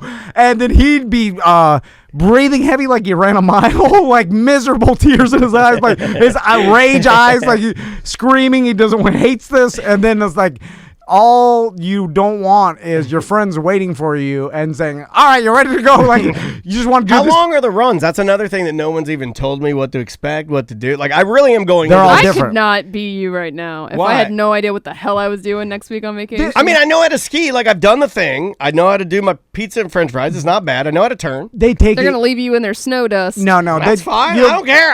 Like I said, I've already committed to, I need a vacation. I'm cool with it. Yeah. I told Daniel, just go, like, try it, go drink a beer at the bar. Yeah, I'm just going to. on the mountain. I'm just going to make it easy breezy. Take some edibles in your Because pocket. the cool thing is that my wife and daughter, they don't know how to ski either. So, at the very least, I'll just walk behind them. Yeah. Honestly, it's just you'll have the instructor. They'll put you through the easy stuff. And you'll get the experience, and Yeah, I'm excited about it. It should be fun. It's But I don't know how long, like if you're going down like a little thing, I don't even know how long they're that is. all different. Like there's some that are long. Like I went up. I remember at the Snowmass, the place you're taking your lessons. You can go up like 2 different ski lifts. And then there's a third one on the top that's not a chair. It's called a T-bar. And it's for like the tippy top of mountains where it's hard to build ski lifts up there. I don't even think I could do a ski lift. Well, it's hard to get off. Getting on is not that. I think I'd be too scared. I don't do Ferris wheels either. Remember we discussed this. I think once you're on the lift, you just kind of. There are even at Blizzard Beach. I'm like, nah, I'm good. I'll walk up the steps. there's some points. Really? You don't Yeah. do this? Oh, wow. Okay. Yeah, You probably yeah. couldn't do it then. Because there are some points you're sitting on the ski lift, you're like, wow, if I like fell off this, and then that's all I think about. but you're never. It's not like You're not in my walking- brain. You're not. No. But Panic attack while I'm in the ski lift, make myself fall but off. you think if I fell off and the board is strapped to my feet, it is gonna hurt Oh. when I hit the ice below. Maybe die. Like you think, because Probably, you're like, yeah. How high am I? 35 feet. Like this is a long fall to ice. But the T-bar thing, I then rode that up with Crystal and got on the top of the mountain, and to ski from the top of that all the way down continuously would take like 15 Oh, yeah. I think my legs would 20 be minutes or something killing like me that by then. But if you're like me where you're stopping, taking breaks, like you're talking Oh, I'd have to take a break. Yeah. 40 minutes or something Yes. down from the top of the mountain to the. Because so. I would see these guys, even Long at the time. school, Sam, they'd be on the thing, and the guy would run like on the thing for like 20 minutes. And I'm like, 20 minutes? Like, it is a very long time Yeah. to be skiing. But Your anyway. legs start burning, Yeah. and then your feet, everything about it is miserable. But there's, Ready for the ski trip? but there's small glimpses of fun, then you're high, you're like, everything's good. That's what I. It'll be fun. Bye-bye. I don't know which one this is. Thursday 4. Okay, There it welcome is. back to Corporate Time with Tom and Dan. Sorry, I literally. Why do We you- just talked about why I do know. you think I'm I- turning it to Daniel. Why do you don't say that? Why do you think I say welcome back and welcome to? I always do the double. You just yeah. got to do the double and not care. But hey, is it a welcome back? It is. Okay, Yeah, we just- I know. You just told me. So welcome to the show. On the show with us, our friend and local Conan, Yeah, Cadillac Pat. What's going on, Pat? What's going on, gang? How we doing? we're doing good, man. So we see that we're up to almost a year now. You're doing the bit. Yeah, totally. No, I'm kidding. How long now have you been officially? Yeah, I think it has been. It hasn't been. Because started with we started quarantine. quarantine cribs, Yeah. right? Is this still part of your quarantine psychosis, or is this a legitimate thing now that I'm never going back, bro? I mean, it was a legitimate thing before I started coming on the show. And remember, I was on the show in studio before quarantine started. I mean, I was in the studio like 2019 a couple times. Or you're in the Yeah, old right, studio right. at Daniel's house. No, he's been Yeah. here. Yeah. too. But I know. I mean, but you've like, been in throughout the years. well, I always felt like you dabbled with the idea of Cadillac Pat with just like Totally. the name and the party kind of vibe, but now the it's full full, ascension didn't come. It's been since about 2017 or 18 when I Okay. found a windbreaker in Vegas at a thrift store, and I put it on, a woman's windbreaker, and it was over. I started dressing like that ever since then. There you go. So Origin stories here. Take that, Marvel Yeah, Universe. yeah. So the full transition has now happened, right? You Oh are yeah, full. I own too much of it. I've gone too far to come back now. And your girl's still with you, still happy? She likes it a lot too, which is easy. It makes it easy for me because she really enjoys it. So she likes because we were just at the Strawberry Fest on Sunday. I don't know when the last time you guys have been at the Strawberry Fest, but it is a good time. You know, my butt has so many hives on it. It's known as the Strawberry Fest. Hold on. What is the Strawberry Festival? You've never been to the Strawberry Festival? It is No. in Plant City. It's a giant fair. I mean, but Are it we is really huge. having to explain this to Tom? Did Did you really just I thought ask you were a Florida boy. what is the Strawberry Festival? Yeah, Miami's not really, it's, it's Yeah, right, right. but, part of the rest the of Free Florida. Roof Festival. Yeah, we got the Grift Festival down there, the Calle Ocho. Yeah, there's the Yeah, it's a little different up here, but Then there's Yeah, Broken Jet Ski Fringe Festival. You guys have Yeah. Papaya. so I got my We have I got papaya. my gear on, at the Strawberry Fest. My girlfriend the whole time, she's like keeps hitting me, going, "Oh my God, everybody keeps staring at you as you're walking by." She laughs because she likes it too because I'm dressed like I do. Or she's embarrassed. It's one of the two. No, I can see where you might stick out a little bit at the Strawberry Festival. Yeah. Strawberry Festival, maybe a little bit more of a Southern gentleman. a lot of jeans Yeah. and boots. Maybe. Yeah. Yeah, definitely. And it is so crowded. There is no COVID over at the Strawberry Festival. No. It is- Oh, yeah. all the COVID. Yeah, well, strawberry cures COVID. Everybody knows that. There was no mask to be found. and No, it is so I'm crowded. glad we're zooming with you. Yeah, Strawberry Festival in Plant City. Oh. Oh my God. They're We're open, baby! Yeah, I know. They're actually thinking of changing the name to Ventilator City soon. Who wants some strawberries? Can't eat them. I'll throw them into your mouth from the stage. And they got everything strawberry like you can imagine. I mean, I was eating strawberry tacos with brisket. Strawberry and- tacos. That's garbage. Yeah, That is yeah, garbage. it's too much. Oh my God. So Pat, What were the bands? Any bands? They just rebuilt. They have like a whole stadium that holds like probably 2,000 people. They just redid it, and there was someone coming on Sunday night, but we left at about 4:30 because it gets more crowded as the day goes on, obviously. And by 4:30, you can't even move anymore. So it was like you can only spend about 3 or 4 hours dealing with that many people. You know what I mean? I had to get out of there. You're literally shoulder to shoulder. You can't even dunk for strawberries. It's that. I mean, it was that Bob crowded. for Many places. strawberries. Put your head in the bucket. Oh my God. All right, next person. You're number 500. You get a prize. You have to take your mask off to Bob, you idiot. Pat, I noticed Daniel brought it up on your Instagram because I follow you too, and my wife follows you. She's the one that actually brought it up. She follows it. Your wife follows a lot of muscle men on Instagram. Yeah. She has like the 180 of my Instagram, which is all porn stars and like fitness models. Yeah. Also, Pat texts my wife every time he saves a turtle, and that's like a bit. Like, Yeah.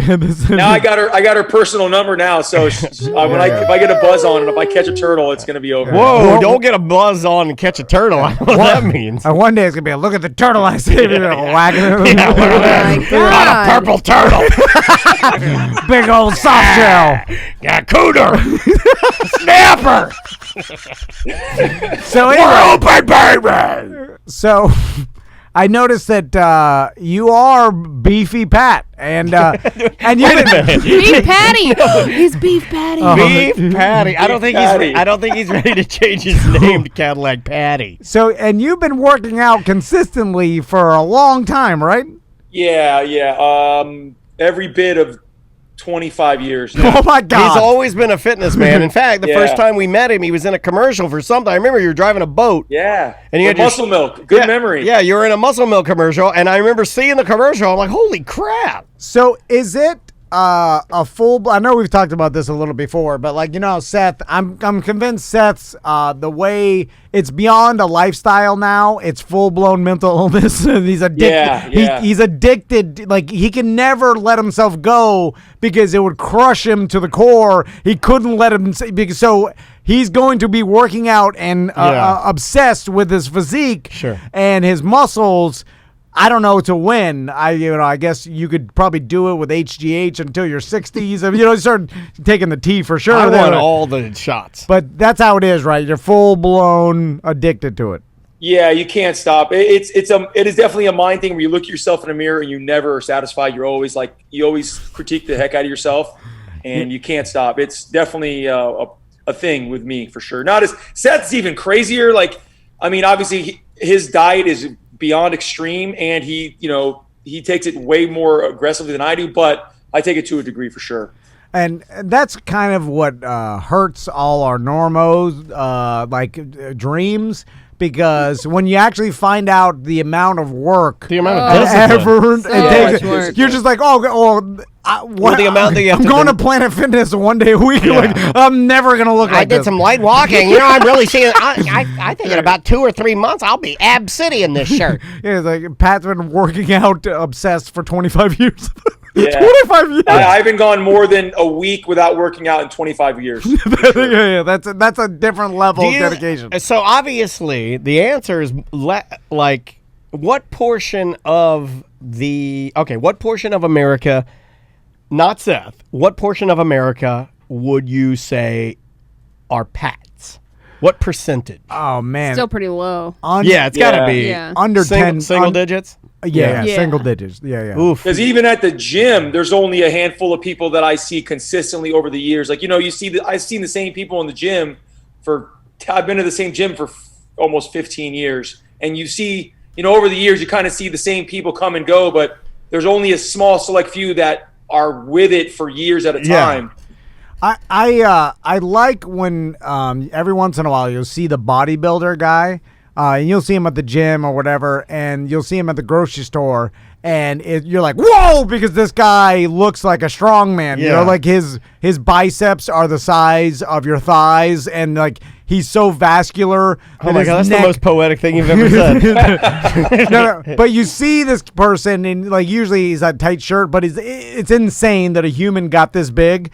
And most people will look at that and be like, wow, this guy is committed to working out stuff. But I look at that and I'm like, that's full-blown mental illness. Like this guy. Yeah. This is true because this guy is doing it so much to get his body like this. This is his entire life. Like this is morning to night, a daily obsession that never stops, and he is never satisfied. Yeah. And this guy. And I'm not sure I have anything in my life that I'm that obsessed with other than alcohol. But it's funny, we don't see it as that in society. We see it as like, oh, this guy is like he's committed to his game. Stuff he denies himself every single day. The number of things he doesn't do, right? But even that, there's one thing about being fit and healthy. But this guy is like pushing his body to a point and a muscular level that's not even natural. Of course, he's doing roids and testosterone and HGH and stuff like that to get this big. But we look at it as like, oh, this guy's fit. But you're like, no, to get that big, it's what I'm talking about, Pat, right? Can we get you on roids, Pat? Oh no, I won't take any roids just because I've committed to being all natural like my whole life. But damn it, yeah, you see the guys like that take steroids. There's just a documentary that just came out that are exposing because you don't want to see a bodybuilder that weighs 180 pounds. You want to see a guy that weighs 280 pounds. So there's no desire. So that's why all these guys take so much steroids. And yeah, their life is cut short for sure because the way they treat their body. Even though some people perceive it as doing a good thing for their body, but really they're they're going to an extreme where it's hard on your body. Oh yeah. I mean, at this point where your muscles and stuff are so big and your body's working so hard to keep that level up, and you're pumping so much T in there and like HGH that your heart is actually like growing because I like of the muscle. South American silicone bicep boys. Oh yeah, well that's Yeah, different. yeah. That's I like injection. those, I like those guys. But It's always You're not doing super slow anymore with old what's his name at his gym? Mark Marrow. Yeah, Tom Yeah. still goes. Yeah. I know. I still go. Yeah. Michael's my trainer. I go 2 days a week, but it's half an hour. My mother-in-law works out with me. I'm sorry. And I'm My doing mother-in-law is actually works She works out with you? No, with the same sits on his trainer. lap. I do water aerobics now. I wear a swim cap. That's when you know you're not a gym tough guy. It's like your mother-in-law's. It's like he I don't tells me know. he's like, You work out with your mother-in-law. I ride a spin bike. I'm not sure either of us are Yeah. like, you know. Well, you're now. Well, listen, Yeah. I'm definitely. I mean, I'm the strongest of the show. Yeah, right? Danny, Well, you got the Peloton, right? Completely fine with you taking that crowd. And And enjoy, sir. Anyway, I still have my Peloton. I'm like at 60 or almost 70 some days now of doing it for at least 30 minutes every single day. But I try to do something, but certainly not to the degree that like an athlete or a bodybuilder is. I mean, yeah. it's just do something every day. That's I'm that's just all trying it to is. eat Whatever it is. healthier and move my legs. Yeah, it's kind of the same. I mean, I still want to be able to go to the Strawberry Fest and eat a corn dog. on the weekend. Yeah, and if you want to do that sort of stuff, the reasonable trade-out is that you should move your body a little bit. You know, Yeah. I will say though, I get very depressed, or can get very depressed if I think about the amount of time that I just did like either radio or whatever career I was doing and didn't dedicate the same at least 30 minutes or an hour to exercise. It's not that long, and it's way more important than I probably ever put any type of emphasis on it. Like I didn't know how important it was. Not even for physical, but for mental health. Yeah, where you're hacking your body and releasing chemicals Yeah. and naturally doing stuff that for sure it's beneficial. I Changes think your mood. I think I probably would have been a runner if I'd known that I can make my brain feel better that way. I would have liked to have tapped into that before like 42 years of age or 43, but hey, whatever. There's always that level of like even talking to my brother-in-law who's an Iron Man and stuff. If he doesn't train, he'll get depressed because his body's so used to He releasing the craves it, endorphins. So he even will, like, after he does an Ironman, like, you're supposed to not do anything for 3 days because you put your body through that. He'll sneak trying to run or do something, Yeah. even though the doctor said, like, hey, you just did an Ironman or Yeah, a half chill out, Ironman, dude. chill out. But he'll go into such a deep depression because your body wants that chemical release that it's almost weirdly like a drug that you crave, even though it's running or exercising. Yeah, It's like, anyway, our brain it just craves drugs. Yeah, Like, whatever it is. Exactly. That's why. I mean, Andrew asked me, "Why do you like it?" I was like, "Yeah, because it's drugs. I'm able to drugs myself from the bike. I get off the bike and feel like I smoke some weed." All right, Pat, you got anything you wanted to talk about today? We're Yeah. almost done. I got a new Yeah, we radio. almost for got the to wrap beach. this up. I got a new radio for the beach this summer. Nice. Oh, Is the that boombox. Is that a newer model or made to look old, or is that a legit find? It is made to look old. It's Bluetooth and it's got all the modern accoutrement that Nice. you would want.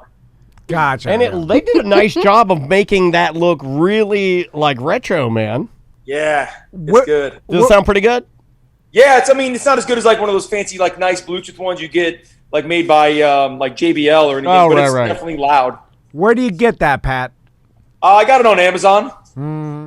But I've had two other versions of it. I have a really big one in my garage that I got from Urban Outfitters like 15 years ago, and I would bring that one to the beach, and oh my God, everybody would love that radio. Now everybody's got all the cool radios at the beach, but back then I had the first big radio that you could bring to the beach that was loud and that could take an iPad, an Eye iPod. patch. Oh, Pat, is there okay? It was so loud it would blow my wife's eye patch off her bottom half. Not to put you in the same category as albino Python Man and Parrot at the Beach Man and I don't know what you mean. Novelty Man. Mr. Enigma Puzzle Man. Give me attention, man. Myself.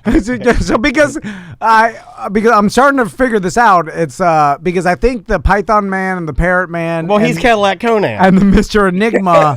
Maybe their mindset is, everybody's. I'm bringing joy to everybody's life, and they don't see. Oh, yeah, look, of course. I'm a man with blue puzzle pieces. Oh, turn my day around. And they like so, but they're not. It's kind of like social media. He's taking the attention positive and not negative. He should take it negative. But there's probably some negative mixed in there. It's like, who's this guy? This guy's crazy or whatever. But Pat's only seeing the positive, which is a good way to live. You know, that's what I was saying about you earlier. Remember, I was saying exact same thing I was saying about you, is that you're able to use some part of your brain to distance yourself from like things you need to do, and it's still it's positive for you. No, but if I went to the beach and I'm wearing the bear suit or I'm dressed like like some sort of clown, I'm doing some clown things. I don't feel like, I know some people are like, look at that guy, but One wheel. What about the one wheel? The one wheel's borderline. Hold on, you can't. You're trying. You sound like a Bible person now. Hold on a second. I get to pick and choose what I want. The one wheel is very special. Don't take my one wheel, please. I would like to one wheel like at the beach, but with nobody around. But that's not important. That's not possible. You want to dance as if no one's watching. I don't like the attention that I get with the one wheel. But I have to get it. Put a box around it so it just looks like you're levitating on the beach. Yeah. And I put it in a category of like, this is just some dad that wants Sam's to. Sam's gonna kill us if we don't get out. I know. Like when they're dressed like the whole thing. Anyway, Pat. We appreciate you. I appreciate talking to you and understanding how to. You sound like you're making one of those apologies that alcoholics have to give. Crystalline. I appreciate you. I care about you. I love you. I'm sorry I hurt you. Because you hurt the ones you love. I got to do this with about 19 more people. I don't think you're supposed to do it drunk. Well, like I've only seen it like Isn't when the people first are step doing it. Okay. Yeah, for sure. Anyway, Pat. So where can people see you? Come see me at the Brass Tap. I'll be there tonight, Wednesday through Saturday night every week, unless I'm out of town. The Brass Tap in Waterford Lakes. It's the only one in Waterford, or in Orlando. I mean, it's in the Waterford Plaza itself. And follow your boy on TikTok, Cadillac Pat. I've been making TikToks. Okay. Yeah, they're funny. He's Instagram. I'll give you this. He's funnier than Fred Durst. Fred is not funny. Hey, take care of yourself, man. We love you. We'll talk to you soon. Thanks, guys. Love you. I prematured the meeting. I've been getting pretty good at that. I've been getting pretty good at that, where I launch it up where it says leave meeting, and I have it ready to go because I don't like to waste time. I like for him to be like, okay, and we go to the next thing, and we're like, we're your number one leader, your top radio station, never wasting time, no spaces. You're like, aren't you wasting time by telling me this? Bye. Welcome back to A Corporate Time with Tom and Dan. I'm Tom. I am Dan. Samantha's here. Butler's here. Sorry, I didn't mean to hesitate there. For a split second, I was just... the rhyme that I saw on a hat in a 7-Eleven in the Carolinas, it just popped into my brain, and it was ashes to ashes, dust to dust. If it wasn't for women, our ding-dongs would rust. Okay, yeah. For some reason, it got in my brain. That's the pause you heard. I'm just over-explaining. Let's do some voicemail messages, and you can leave us voicemail messages by getting our free app.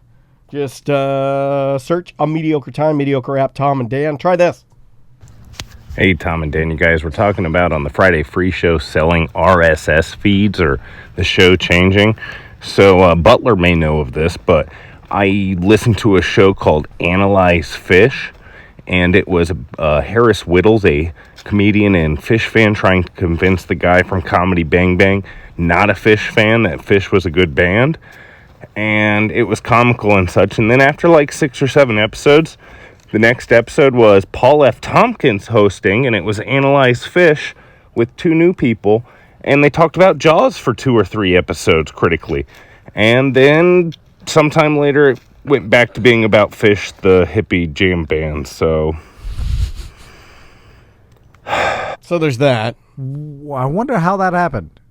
Like, is that What do you selling? mean? Well, like they started a podcast called Analyze Fish with two people, and then all of a sudden it changed to about a Jaws. Well, like, that's because Paul F. Tompkins is a skit better. He's not going to take it seriously. No. So it's just a lot of comedians did. There was a sweet spot in podcasting where you had comedians that would like name their show something, and then like they'd almost like.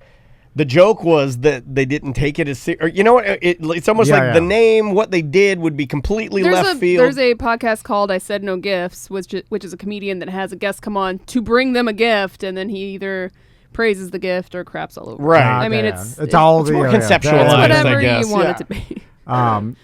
I do like too all the podcasts that came out at the beginning where nobody understood what were good numbers and bad numbers. So there was like people doing podcasts and getting insane downloads. What's his name? Michael Che. No, not Michael Che. That's Saturday Night Live.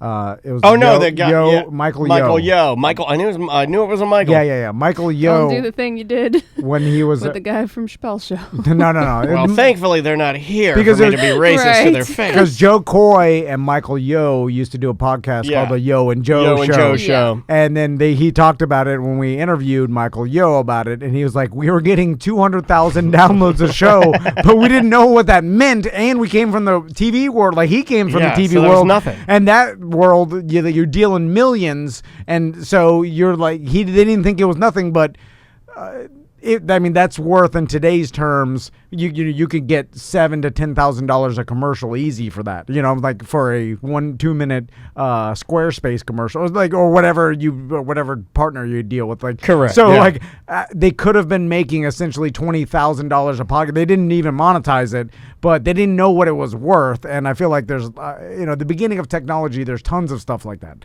I mean, you just have no idea. You're just like, I guess we'll do this thing, but it's nothing. It's worth nothing. Like, but then if you don't, then down the line, you're like, oh my God, I had gold in my hand, didn't know it. Yeah, I mean, there's a plant in Florida that's the only native caffeinated North American plant, right? Nobody knew about it, and now these guys found it, and it's gold, right? I mean, like, could be. Yeah. It's weird how, and kind of unfortunate that they didn't continue that, but they're fine. They continued into TV and were successful. But it is interesting to see what they had landed upon and that they didn't even know. Also, by the way, you can't go back and just start doing it and get those same numbers. You can't get those numbers. It's so diluted. That was my next point. Is going to be that it was natural. Even we had some, man, at one point we hit, this is extraordinary. At one point we hit in comedy, in iTunes, we were the number 11 comedy podcast. That is so blanking high now. Oh, yeah. So, that might as well be your Chappelle, Chelsea Handler, top celebrities, Bert Kreischer, Joe Rogan, Mark Maron. They're all up there. But I don't Dan Cummins, he floats between like that and the 30s. There was one show. This is in the old studio, so that tells you how long ago. This may have been 5 years ago, but there was one show that we're tracking. It almost got 90,000 downloads, and obviously that was way probably overblown because back then it was a Wild West of how they even gauged downloads and stuff, and they were inflating them and stuff. But the 90,000, it was like crazy. It didn't even accurately represent our social media following or anything. No. It was so overblown, but, Let's try this one. Don't know what it's about. Hey, T&D and Company. BDM Manny here from Booger Salt fame. Listen, Tom, if your kids are too young and uninterested in the salt shooters, let me hold one of them things. Because my message was a catalyst for the knowledge of said dad toy. Or not. Either way, love you all. You guys are cool. Deuces. Who is this I like guy? it. Let me hold one of them things. This is like smooth talking bug assault, man. I'll give you one just for being a weirdo. I'm not joking. I was moving around in my pool shed. I was moving around things and I saw the bug assaults. Oh, you got excited, didn't you? No. Well, my boys. Their noodle arms were too weak to pump the thing. They're a year older now, pandemic. And if you get them to flip their own pancakes and eggs, maybe they'll have some arms strength. Don't talk about it. And also, they it wouldn't cause as much destruction, and my wife wasn't cool with shooting insects. Yeah. So then, It's kind of like it checks all the boxes for something not in your house. like, she'd be fine with flies, but the problem is they couldn't find flies, so I'd tell them to go shoot anything, beetles, like whatever, I think lizards. mosquitoes should be great. You know, follow me with this. Now, hold on. I have a legit bug assault question. If a mosquito landed on me, remember the old trick where a mosquito would land on you, and then you'd pinch around the mosquito, and you'd fill him up with blood, and then he'd pop? I've have never heard of that. that. Oh, you never did that? No. Okay, like You'd force the blood. Yeah, because he's That's crazy. Yeah, okay, so you wait till a mosquito lands on That you. sounds like an urban legend. You wait till he lands on you, and then you pinch around him, and you squeeze, and you force the blood into his blood snoot, and you blow him up. Hold on, Butler. Have you done it before? I've tried to do it. I've never fully don't been That's able to an achieve- urban Well, legend. It may be. Butler screamed true, so I gotta get him. Oh, in I here. know it's definitely- fake, It's but I definitely know fake it's now. But we've all done this. Now, follow me with this. I know you'll know this one. Sorry, that's your catchphrase. Yeah. I'll pay you later. If a mosquito lands on you, it bites you, and then it continues flying around, you ever done that thing where you slap it, it's got blood in it, and then you see Yes, the blood yeah, on you? yeah, Okay. If a mosquito was flying around and bit me, seemingly in my theatrical mind, it would be very fun to shoot a freshly Engorged. Thank you. Very good. A freshly engorged mosquito with the bug assault, because you would get real and active blood splatter. Yeah, like a pink mist, like snipers. That's from or Afghanistan. especially like on my house happens to be painted white.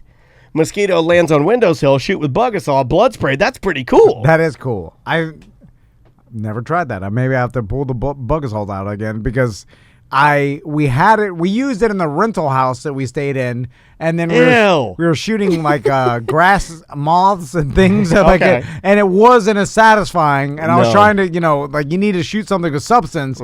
Maybe a blood mosquito would be better. Now I will give you a word of Or warning. a big fat doo-doo fly, but we couldn't find a Doo-doo big flies are great. Horse flies are great. Too fast though. I'll tell you what you should not shoot, and if you do, and you make the mistake that I made, you will instantly become sad as a daddy longlegs, Oh, okay. defenseless.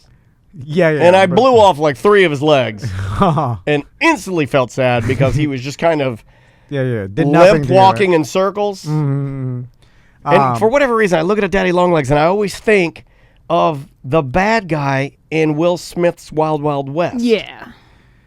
Because The handicapped man in the Spider-Mobile yeah. or whatever it was. Well, then there's the blind mosquito, which is, I think, Those are the females. the females, right? They're big. Or there's the males.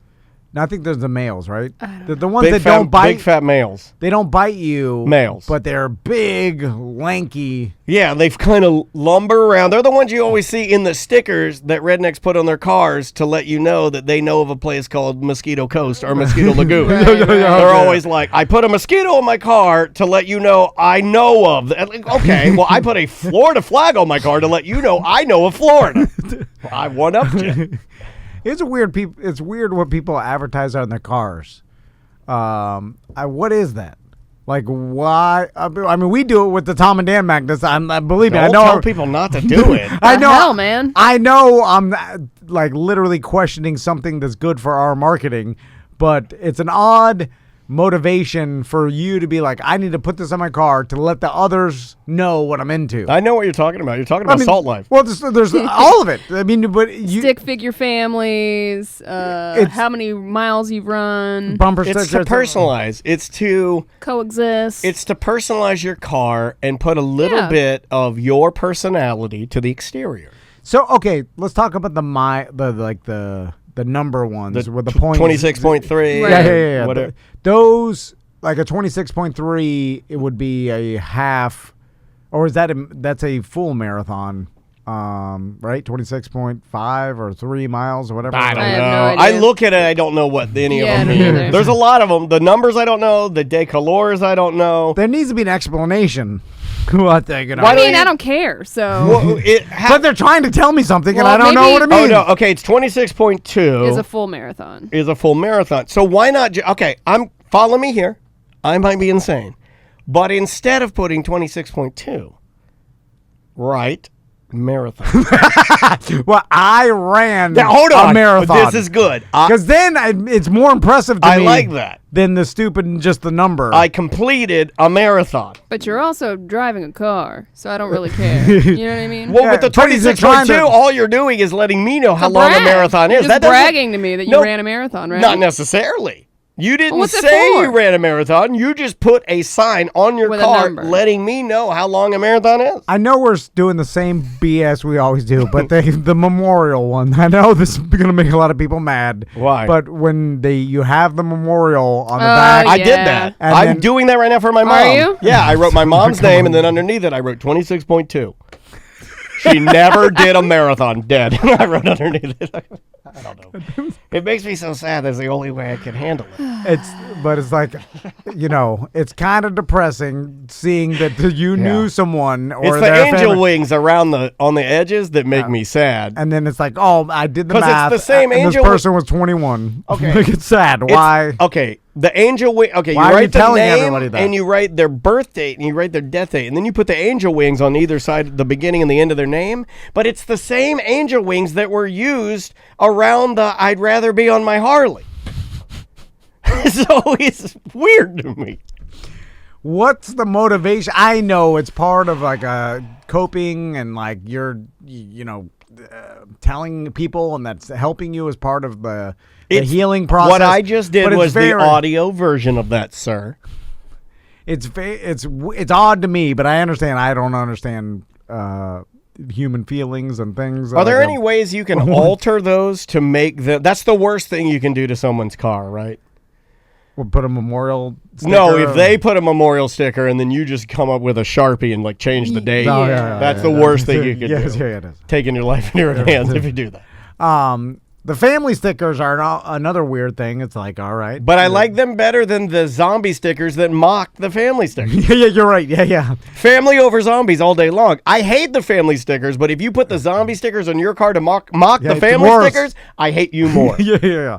The mocking of the stupid stickers is worse. Yes. Because it's like you're doing it and somehow you're trying to be on my side. No, but you you're can't not be on my on my side. side. Yeah. No. No stickers. That you have to go no stickers to be on my side. Mocking it. Calvin Oh my God. doing number one on the Chevy. Dan Paul says, worst job is the car detailer that has to scrape the memorial off the glass when they trade it in. Dan, that's almost like the funniest thing you've ever said. That would be a terrible job. My God, and it's usually like a teen boy, right? That's working the lot for his dad. Yeah. Like it's a summer job. You work the lot. Like over at Gibson Truck World, they would have like Yeah. some of the guys that I would work with, like some of these salesmen. They would have their kids on the lot running trucks and stuff. Yeah. Oh, Scrape that's the memorial disappointing. sticker. A drunk driver. Oh my God, terrible. Bye-bye. It is another corporate time with Tom and Dan show. I am Daniel. I am Thomas Van. We have Samantha Haar here. Hello. Her middle name is Ann. She hates it when I say that. Probably shouldn't have said it. My mom's middle name is Ann. Really? I think it's a That's- Florida white. Yeah, that's what it is. Florida white girls. My Jessica's middle name is Ann. wow, that's My a lot. mom's middle name is Ann. My aunt's name is Ann. Oh, my, that's a lot of Anns. Anns. That's a lot of white people in Florida. I guess you could say your family does a lot of yes, Ann. We've got a guest. Online with us right now. Skylar Ann. Oh, please. Skylar, is your middle name Ann? No, Damn it. Oh. Are you from Florida? it's not. It's not. I'm sorry. Well, That's okay. Bummer. It's fine. It's So fine. from True Leave, one of our awesome sponsors, we've got Skylar on the line. How you doing, Skylar? I'm doing good. Business as usual. Cannabis business is, wild and crazy, but we're doing good. Yeah, it's Yeah. catching on, this cannabis thing. Congratulations on openings, too. I've been seeing, actually, I got hammered over the weekend with emails about an opening. And where have you guys recently opened? Yeah, so we opened 2 locations back to back, actually, one day after another. We opened one more in Clearwater and one more in Tampa. So in that area, we're growing. Yeah. It's really exciting because we're going to be opening more stores as the year goes on. So we're not stopping. Like I said, I think I've said this almost every time that I get on here, is what our goal is to kind of make it almost like a CVS, where that you can have a dispensary on every corner so that you can get the medicine that you need. And that's, the footprint we're looking to do. Yeah. Oh, yeah. Also, I know right before we went on air on Twitch, I was talking to Skylar about Daniel and I going to Colorado next week, and there was a thing where before we had medical here, like when Colorado legalized and had full recreational. Like going to Colorado was like, oh man! And you got to do it more than me. I actually only got to do it one time with you because remember I was I was kind of the test subject here to get my recommendation. And it was the weirdest thing I remember because it was I felt I could not get over the fact that you could walk into a store, buy THC, and I was nervous driving the rental car with it. The whole thing weirded me out because there was such a stigma, and it's fascinating how fast that disappears and gets normal once it's like, and then now it's literally just a norm to me. I don't even think about it. I go to True Leave, buy whatever I want, don't even think about it having, and that's kind of, I imagine, the human experience everybody goes through. They have to get past the initial faux pas they have in their mind, and then it becomes normalized fast. Yeah. And I think it's just the stigma that makes people nervous too when they're getting into cannabis. Like having to go to the dispensary and then not knowing what to buy, and what if I don't know what to buy and then people are judging me, you know what I mean? Which that doesn't happen. No. And like you said, once you go a couple times, you're like, oh, okay, this isn't a big deal at all. I'm just going to get cannabis, which is great. Yeah, and everybody at True Leave is, just super nice, and then will literally walk you through, hey, what do you need? What is it? Well, I had my first experience with being a walk-in type of patient. Normally, I do an order. That's the organizational aspect of my brain. Yeah. I like to order it and then just go pick it up. But the last time I went there, I may actually switch to doing walk-ins because it was kind of cool to get them to walk me through what had arrived that day, what was new, what does what. So it kind of was more of, depending on how much time you have. Right. You can go in there and spend a little time and gather some information and get some education if you want to, or you can order quickly and pick right up. Also, Skylar, I want to talk about, I know it's a little while away, but April 20th is coming up. That is a very popular day amongst the cannabis community. And I know that True Leave does things on 420 specials and stuff. Let's talk about that stuff. Yeah, so it's actually the 50th year anniversary of 420, which is insane that it's been 50 years since 420 has really been launched. I'm sorry, there's a person blowing leaves at this time. Hey! Oh my God, Javier's there. Tell him we said hello. We love that guy. He's usually with us. Yeah, blowing leaves. He's the best. Nobody pushes leaves like him. Literally. Every time I'm on a call, I feel like they know, and they come and cut the grass at that moment. No, that's what they do for us. Yeah. We love that. They blow the leaves right at the door. Or they, like Skylar here, they pressure wash through our door cracks, and then they spray water into our computers. Yeah. I know, right? I'm like, you're kidding me. Seriously? That happened to me last week, too. Every single time.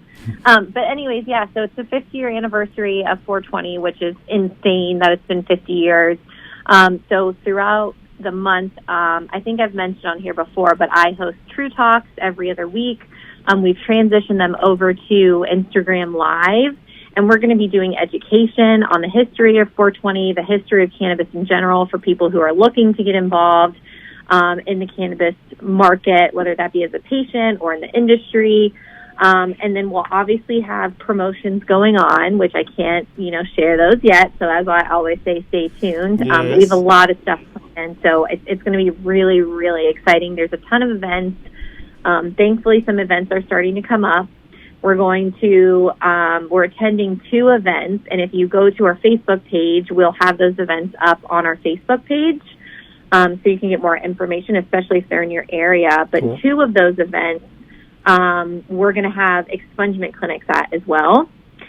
so that if you have a prior cannabis charge on your record, you can, and you're eligible, you can sign up and do paperwork with an attorney, and they will do your fingerprints and all of that, and then you can have your record sealed or expunged at no cost. Awesome. That's really cool. It's cool that you guys Yeah. do that, and you've been helping people, with that, because And that's even better than a True Leaf camouflage hat. And I was satisfied with the camouflage hat. The camouflage hat is a legit great hat, but if you could help me out in my actual life, Skylar. Exactly. So you know the history of 420 because oh my God, our friend Norman in here, he has a one when he was 16. Not really. And it wasn't even marijuana. It was because he had paraphernalia on him. What do you have, a little glass No. bowl? Yeah, he had a little glass bowl. Yeah. I'm sorry, Norm. That's really sad, dude. Should have ate it. Glass pipe? Yeah. Well, you could eat anything. That's Norm. So anyway, sorry, Skylar. We're just bullying one of our listeners. We do Tom that a was lot. calling one of our listeners obese. I'm so sorry. He likes it. He likes it. So, Skylar, the history of 420, what is it? Can they narrow it down to one specific person that actually came up? I really don't know, honestly. I will share some information with you off the call if you want to kind of like share this on your social media. One of our partners, OPEN, which I don't know if you're familiar, that's the pens that we sell in our dispensary. Yeah, I have a few of them. OPEN. Yeah. So they actually are working on education right now, and I will send you the link to they have like a whole write-up on the history of 420 that's really great. Oh, awesome. But I don't know if they're able to really pinpoint it on one person or one group or like what's happening. I think that 420 was like a time that they would meet up, like students in school would meet up to use cannabis. Yep. If I remember correctly. That's the one that I read. Yeah, is very similar to what you're saying. Yeah. And it's just an arbitrary time. Yes. Yes. And then that's what everyone uses now, right? 420 is the time. That's a lot of cannabis companies, a lot of cannabis consumers. They're like, oh, 420 blaze up, like obviously it's what you hear. So I think that that's what it came from. And then it just kind of went on. But I mean, I always encourage people to do their own research as well. But from what I remember, I think that that's what it started on. Skylar, this kind of ties into True Leaf because when I use True Leaf products, I start thinking deeply about things, and what often comes about is how the hell things like 420 or all these urban legends or like some specific thing that seemingly started like in one place or one group area or whatever, spread across the entire world without the internet. Like it spread word of mouth from person to person until it got into the culture of an entire nation. I'm like, how did they do that prior to the internet or social media or whatever, like in the 70s? Well, the only possible way that something like that could happen would be that there would be an underappreciated plant that was being used by people and celebrated underground, right? That's what happened. Yep. Yeah, but still, like, some group was like, hey, let's meet and smoke weed at 420, and that somehow spread across the world. Probably because it was villainized, right? So if you take it and you make it something that if you try to damage it in some way, then people are going to want it more. Yeah, but no, but still, that the Richard Gere hamster thing, like all these other legends and like I'm folklore. glad that marijuana. Okay. No. I'll just say I'm glad that marijuana got 420 and not the Richard Gere hamster thing, because I think it would be weird if we were all celebrating and then Skylar was like, "Hey, we got that Richard. It's hamster time," and I'd be like, "Yeah, I'll blaze it up for hamster time." Like, I don't know. But then because I'll shut up. I'm on my medicine, I'm like, wait a minute, could it be that like okay, it's 5 o'clock somewhere, like drinking beer. Write that down. That's good. Who knows? Well, I'm thinking like, God. it's been known that you drink beer after work, right? Or you have alcohol after work. Who said that? Well, everybody. Have you been following me? That's where like the 5 o'clock thing came from. That's where I'm imagining, right? Right. So then then they're like, well, we're not gonna wait till after work. We're gonna do We're smoke gonna do it at work. or before. For the ride home. Yeah, so then they came up with 420. Like, how did they land on 420? Like, why that time? I can understand 4. Like, I know there's an answer for it. That's why you should take the class. I know you already told us, Skylar, but that's the thing I think about. Why 420? Anyway, so last but not least, Skylar, let's talk edibles, because I know that True Leaves had, and I want to promote a product that's been awesome. So it's a gummy edible, and you can help me, Skylar, because I'm not sure exactly what they're called. Help me. But it has the CBN. It's the CBN gummies. Yeah. What? I don't have that. So explain what those are, because they're awesome. Yeah, so those are hybrid gummies then. Are you talking about the CBN ratio gummies? Yes. Right? Yeah, so we have CBN pills or capsules, which I think we told you about before. And I'm so glad that you tried the gummies because they're supposed to be just as great, if not better. And those are going to be a little bit different, right? So CBN isn't going to have that psychoactive effect as much as like a THC product will be. So you almost get a mixture of both THC and CBN, which is going to be like a calming, relaxing, focusing vibe. That's what some people say, right? Now, obviously, every strain and, indica, sativa is going to work differently for everyone's body, but that's what a lot of our patients are saying, that it can, calm you down, relax you, get you ready for the evening, and so on and so forth. And we have a lot of those online, along with our chocolate bars and our cookies and dark chocolate chip cookies with our brand partners. But we just launched those gummies, or gels, I should say, is what they're called, a couple weeks ago, and they've been a really big success. They're awesome, and that. What are the flavors? It just goes to show you. I want to say some sort of. I think it depends. I want to say that there was maybe mango in that one before. If I remember correctly. I never care about the flavor, just how much the medicines is. I know. You give it to me, whatever. Flavorless. Yeah. But it's nice to have a delicious What flavor are peach. these? Regret? I'll take them. but also, literally. And it goes that I wouldn't have even known, and unless I go to the True Leaf in Longwood, and there's a BDM that works there.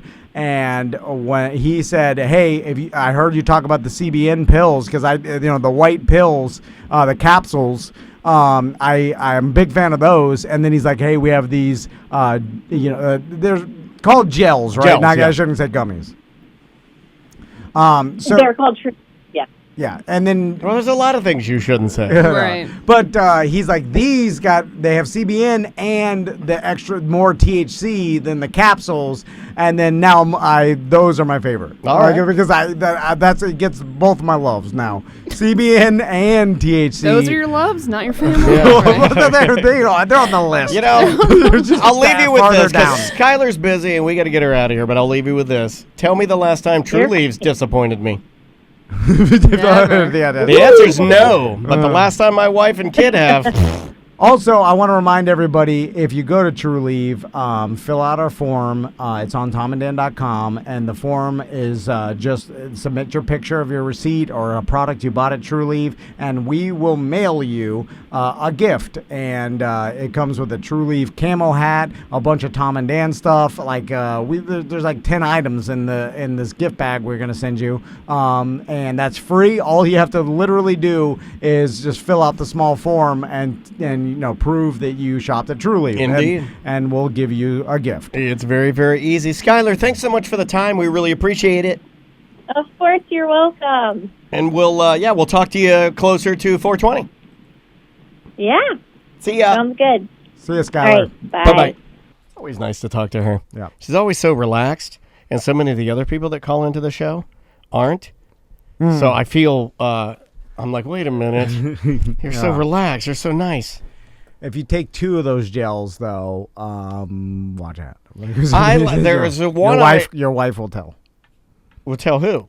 We'll just tell. Oh, can tell. Oh, yeah. I was like, who's she telling? So usually I can write. Police. Well, I was going to say, she's probably telling my wife. I know, because then I noticed that my wife, I can always tell when you're getting into trouble, because my wife will then look at me and be like, how much did you smoke? Oh, yeah. And I'm like, what's happening? Hold on, I didn't even do anything. Yeah. And it's your fault. Yeah. Because your wife will say something like, my wife will say something like, hey, Crystal, what's going on? What are you doing? And then your wife will be like, just sitting here watching my husband ignore me because he's too high. And then my wife's like, I haven't checked. Daniel probably is too. What are you doing? And I'm like, God, why? Yeah. Well, Crystal's too. She's like Sherlock Holmes. Is she? Yeah. Because she notices everything. So it's like usually I could keep it cool, bro. Right? Like Yeah. it's like I wouldn't even tell. I'm just sitting there. I'm just watching TV. No, you give it up You too have much. passes, yeah. Yeah, You man. have No, No, I'm not you're doing anything. easy to break. No, I'm You can hide nothing from me. Yeah, good. I hide everything from you. we let you think that. I know you wipe and throw it in the trash can. I find them. You know where I find them? Underneath my Publix Moho pork boxes. You think by sticking them underneath the beans that they'll mix in, but they don't. And you pick that up from your nanny. I grew up in Miami. All my friends did it. I know. Did you know we did that? No, I did not. Did you know he has throw it in the Spanish trash bathroom can. habits? So he crumbles on the toilet and then throws it in the trash? Yes, like a lot of our Latin friends do. Yeah. Because our pipes aren't good enough to handle exactly. it. It's not their fault. It's just the infrastructure of the country. Well, you are right about the pipes. We do have a lot of water leaks in this building. Oh, talk about it. Yeah. And there's one behind my wall. I can hear it. And I think those Stinks kids in here. I think those kids from upstairs are in the walls. They might be at this point. We have full black mold. I think there's a black mold monster behind. No, they're Asian kids. No. I'm between our office and the bathroom. Oh yeah, it's bad in there. Really crazy. Yeah, no, I can hear it. There's a foot of mold in there, and it's gonna come and get us. And that's what Samantha's smelling. I don't even smell it because it burned well, my. you got COVID. So. Well, Well, burned that's taste. the mold. Not smell. Burned my sense of smell out because it's bad. And then underneath the fish tank is real bad. Don't look at Underneath the fish tank. Yeah, because there's all the mung that spilled out. We can't lift the fish tank to clean it because it's goddamn 800 pounds of water. Over the weekend, I was able to kind of like get on my hands and knees and look under the fish tank down there near the carpet and peel some of the carpet back with my hamster hands. And I can see that you guys have ruined this. At one time, we had the most beautiful broadcasting facility in all of Orlando proper. Mm-hmm. And now it's been reduced to basically a Sonny's barbecue. I mean, you guys have ruined it. You can't. Have you looked in front of the ice machine at the little white, what looks to be seagull crap on the carpet? No, Oh I didn't. my I didn't God. notice. Have you that. seen I don't. that? I can't No. notice things. Yeah. I can't notice things. I don't. I don't notice Maybe anything. quit taking 2 CBNs and you'll notice something. He does CBD droplets in the morning. Then at lunch, he does a half a CBN, a sativa to keep him up. Then on the drive home, he does a heavy indica. Why is the fish tank look so murky right now? Yeah. Oh, we're having some problems. Yeah. Yeah, look, That's what you smelled. I'm gonna Something's happening. I'm gonna go to a lunch. Oh, my God. No, shrimp in the Clean that corner. thing. That shrimp in the corner's guilty as hell. Look at that mother. Why is What'd it so, he do? Why is it so cloudy? Yeah. Oh, look, who's that? Oh my God, that shrimp's got a smoke bomb. Oh my God, they're attacking the Capitol. He's got shrimp legs If up. we're watching this live, my God, the shrimp, he has on what appears to be a water buffalo helmet, and he's in Dory Fish's office with his feet up. He's mad. We will not back down. Oh, they put the hat on the anemone. On the anemone. Put it right there. Oh, he's pulling the podium out of the fish podium. Bye-bye. Welcome back to A Corporate Time with Tom and Dan. That's Tom and that's Dan. This is better. Yeah, it's better. This is better. Do I'm it a all the genius. time. I'm a genius. From now on, you How know much what? more? Don't give us the thing anymore. The lasso. No more lasso? Don't give us the lasso. When you want to go, you just say bye-bye. Then we have to stop. Yeah. How much more of our job can we give to Samantha? Oh. That's what I want to know. Well, she better fish our fix Excuse tank. me? She better fish our fix tank. She better fix our fish tank is what I was trying to say. Can you? Poor fish. It was a bad idea. Yeah, I agree. So let's do what most white trash do and move on to the next pet. I say we get a mongoose. No way. What is Animal cage. okay? What is the most redneck pet that parrot. we can get? Raccoon. A parrot. Well, you know what? Will your mother-in-law loan us for 1 week? I'm serious.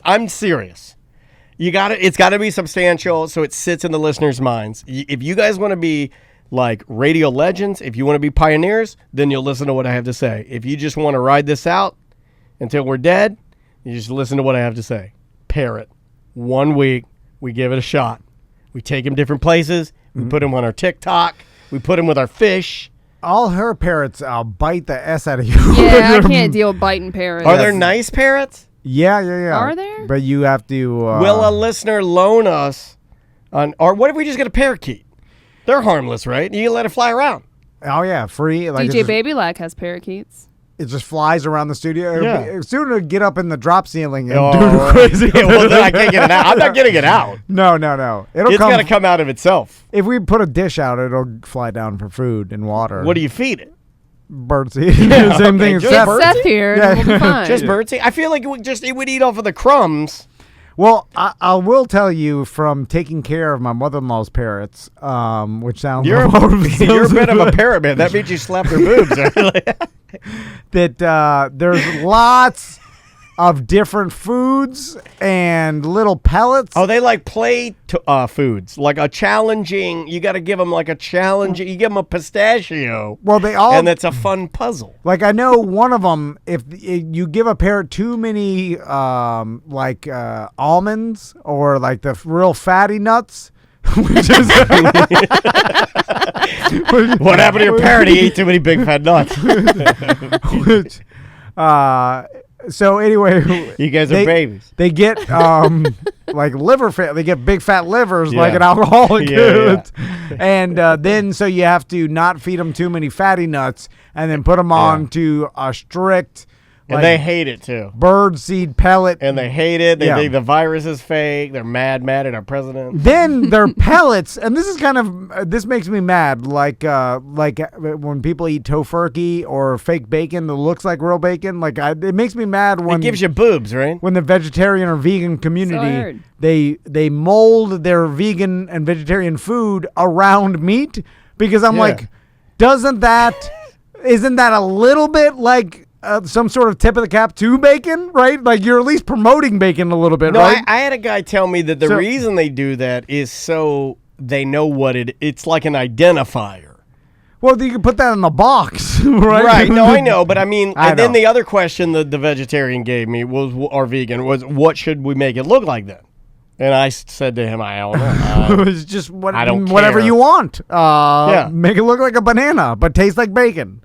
I don't think I would care what it looked like if it were just like a strip of protein or whatever. So what they do with the bird pellets is they'll because it's just grain that they stamp into some sort of pellet, right? But they'll stamp it into a pellet that looks like a banana and an apple and a little fruit. Right. You know what I'm saying? So they'll stamp it into a little tiny like runts? Yes, like runts, yeah. But it's for us. It must be. So we think, these birds are eating delicious fresh food, but it's not just a stamped pellet of I think it's garbage. more, it's the psychology behind it. Is to... Weird. It's torturing the bird, too, because it wants to eat a delicious banana. It's just a dusty pellet. But I think don't they do that so it's like a challenge or a toy? Maybe. I've seen people, like people that have birds. I think one of your mother-in-law's birds had like a round wooden bead. A colorful bead in there. It's enrichment. And tools, they peck at the bead, and that's their toy, like a soccer ball that you give a kid, And I'm like, dumbass bird pecking a wood bead. They need enrichment, or they'll start pulling their feathers out, which is another weird thing. The birds, if they get lonely, they'll pull all their feathers out except for their head feathers, because obviously you can't do that. Yeah, so, we can't get a bird. So it's just because we neglected this fish tank. We'll definitely neglect. We haven't neglected the fish tank. The guts of the fish tank are a bit more complicated than we. Yeah, if it was just a big tank of water with nothing else, that's easy. I mean, like we've done good at feeding because we have an automatic feeder, but Well, I don't know. Just now we might have overfed them. Well, no, you just don't feed them now for the next 3 months. They'll be fine. I think He Butler was starving over the Butler weekend. screwed up our automatic feeder because so we ran. Truth comes out. I love a good blame game. We ran out of fish food, and then I think Butler actually noticed it first. Or did you notice it first? I don't notice anything. Well, that's my game. Who is the first question? D-Slap is my game. The first question is who's saying this? So I have my eyes closed during the show. A lot of people don't know that. we ran out of fish food. So then I remembered at night, and I just ordered it on Amazon, and then we got it Monday. But then I forgot to bring it on Monday, and then we were already out. So we were starving them. But they're fine. I don't think it's considered. It's not like humans. Well, they live in the wild. They're right. Yeah. I don't think there is a thing of starving them. They get fed from the automatic feeder. There was food in there. Now, granted, it's not a bountiful bouquet. We're not throwing them a hero's feast, but occasionally they get a couple of pellets and some algae. And they can go all day. Yeah, they're fine. They got the brain cells of a Mountain Dew can. So then I forgot the second day, of course. Yes. But then I called my wife to bring me the fish She food. came over in her nightgown with no makeup on and a mask and refused to come in the studio. Yeah. Because she didn't want to show. But I saw her and I thought she looked good. So then. Because the thing about a nightgown, ladies, they're backlit. So then Butler, he took the fish food and then refilled the automatic fish feeder, but I think he broke it because it's unplugged. Why is it unplugged? Oh my Well, God. the last person that touched it was Butler. Correct. And then now when I plug it in, it just starts shooting out food. So Oh, yeah. He's coming. He's yelling to defend himself. Okay, here. well, Yeah, you can come get on the sit mic. down, Yeah, yeah. you can get on the mic and defend yourself. Because- But it does sound like the first one who smelt it dealt it to the all I know- smelt it for sure. it worked. Then after you put the fish food in, it is now mysteriously unplugged, and every time we plug it in, it dumps out fish The food. food dispenser is battery operated. It does not need to be plugged in. I don't know. It must have been coincidental when you plugged it in that it dumped a bunch in there. But I think what I did do, what I will take blame of, I didn't leave the. I must have adjusted the actual the amount because it has like a gape, like a hole, and you adjust that to how much dumps in there. I may have left that a little wide. Okay, so wide gap. For the fish tank. You set it on norm instead of setting it on tactical. Yes. you just put a couple I went Twizzlers Chungus in. instead of Twig. So now it did seem like every time I plugged in that thing, it dumps fish food. I don't know. Wow. So I'm glad we got this tank. if I walk over, what is unplugged? There's actually two things unplugged now. If I walk over there and plug in that thing and it dumps shoots out food fish that he has to food, drink. He has to eat a fish. you have to take a shot of that water. Yeah. Are you willing? Because you did say with very much confidence that it's battery operated, and I did just plug it in twice and it dumped out fish food. So that leads me to believe it's not battery operated. So are you willing to bet? Take a shot of water. Yeah, I'm confident it's battery operated. You gonna go I'm plug gonna it go in? plug it in. Put it on fish cam. It's on fish cam. Here we It's go. on fish cam. All right. Oh, he's walking slow, too. Why is he walking so Be slow? careful. Fish food. You're taking the GD shot. Oh, he's mad. I've never He seen is mad. I've never seen him this Because mad. I think Butler's giving him a guarantee here. Pick up the fish food container first. Look, pick it up real quick, and He it'll show you it's battery operated. He also has an erection. He's plugging, He's plugging it in. We're about to see if the fish food dumps out of the gaping hole It's in the food. feeder. There's food. I say it's food coming out. All right. Yep. There's food. We have Yeah, food. there's food. It's the fan. Why is there food in the fan? Why are you putting the food in the fan? Oh my god. So do you have to take the shot now? That wasn't the bet. Oh, That was a dummy man. The bet was if it did dump out fish food, you were gonna take the shot. Not Okay, if it now did let's not. what- So Not why? on date night. Are you okay? You're freaking out. What's happening? So why it looks like it's dumping out fish food is because there's so much food on the GD coral because it's been dumping when you turn the fan. Moves the food out. I knew it was I knew it was doing something. I'm like, So it's worse than we thought. Yes. Butler overfed them so much Yes. that when we turn the fan There's a on, mountain it of food blows on the the floor? snow off Food Mountain. yes, that's something. Yeah. Oh, this is bad. Sean's gonna kill us. I'm getting out of here before he shows up. I gotta leaving your ass go. here. I'm leaving it actually. Oh God, we have another bug of salt. he was real happy. If we had another bug of salt, I'd blow my head off. He was real happy when I gave him that. It went downhill. We had no more toys. Why is the fan unplugged? Did it just fall out? Somebody I must know have. nothing. Okay, I have unplugged nothing. Yeah. So this is like modern day Clue.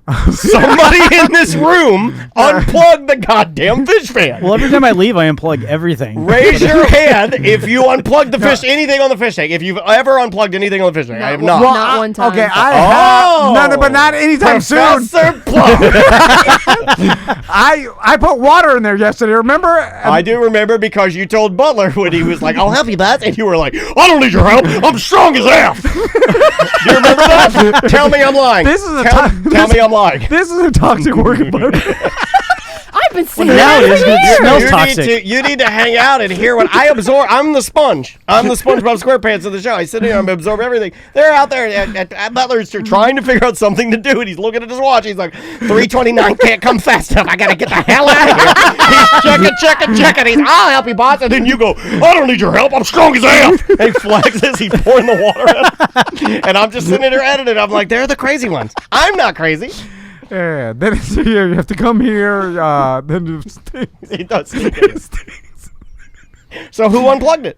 I don't know. I didn't. Somebody did. Because that plug didn't just fall out. I feel like this. I don't know if that's funny. You know.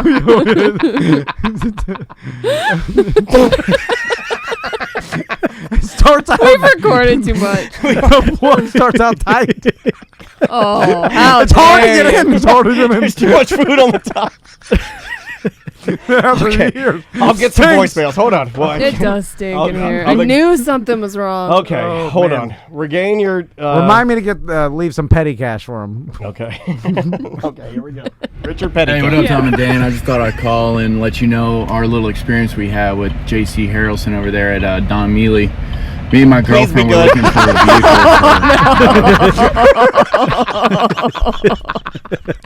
I'm like, please be good. Please be We're good. going to cut it out or what? The show ends with that. That's it. Never. That's it. And they're like, push the fish tank over. No. And then we're like, let's get the hell out of here. Save the And then fish. we never do a show again. We're like, trash everything. So I'm snapping my chair into the ceiling.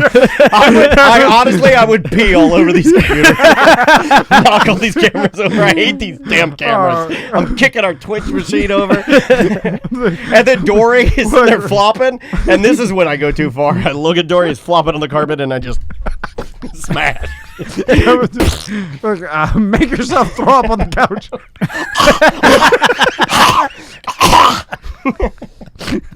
Okay. All right. Well, back to the voicemail. Hopefully it's good. Hey, what up, Tom and Dan? I just thought I'd call and let you know our little experience we had with JC Harrelson over there at Don Mealy.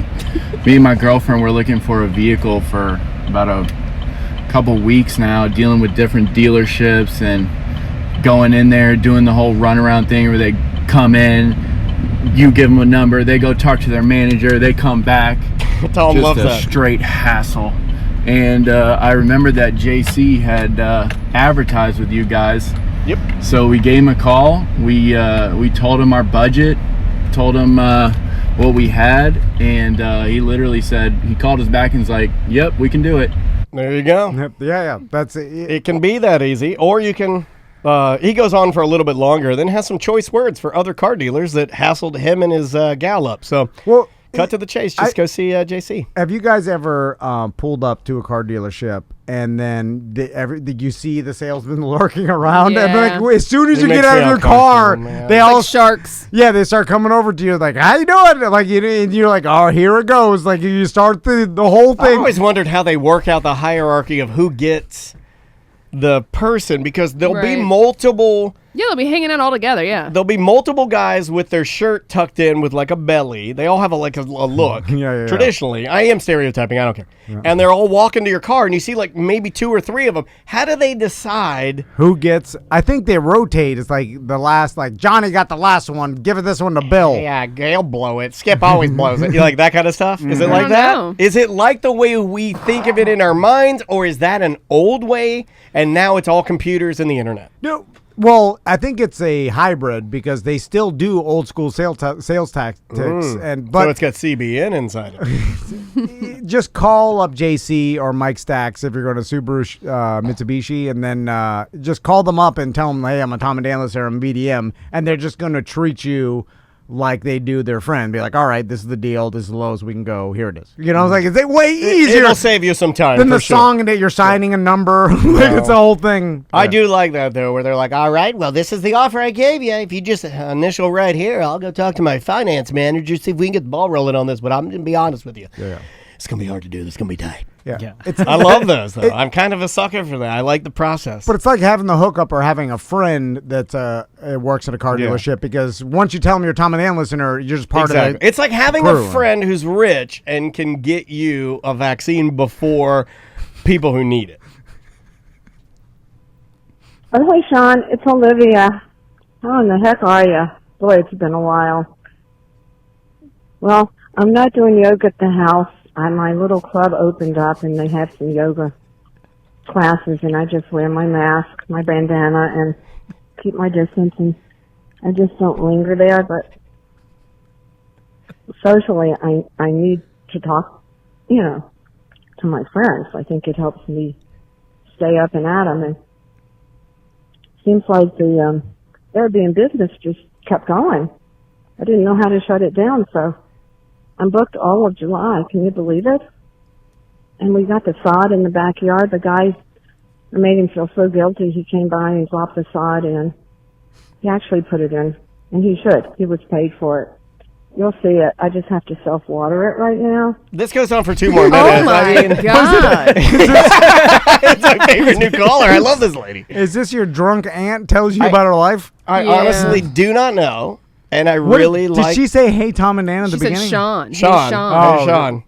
She got the wrong number. But it's an 800 number. Okay, well, and check her it out. voicemail says... Yeah, no, you have to wait through almost 2 minutes to get to our... Like, we pay for a service that gives us a vanity number, the 1-844 Tom and Dan. T-O-M, the letter N, D-A-N. You can always call it and leave a message. Super easy, right?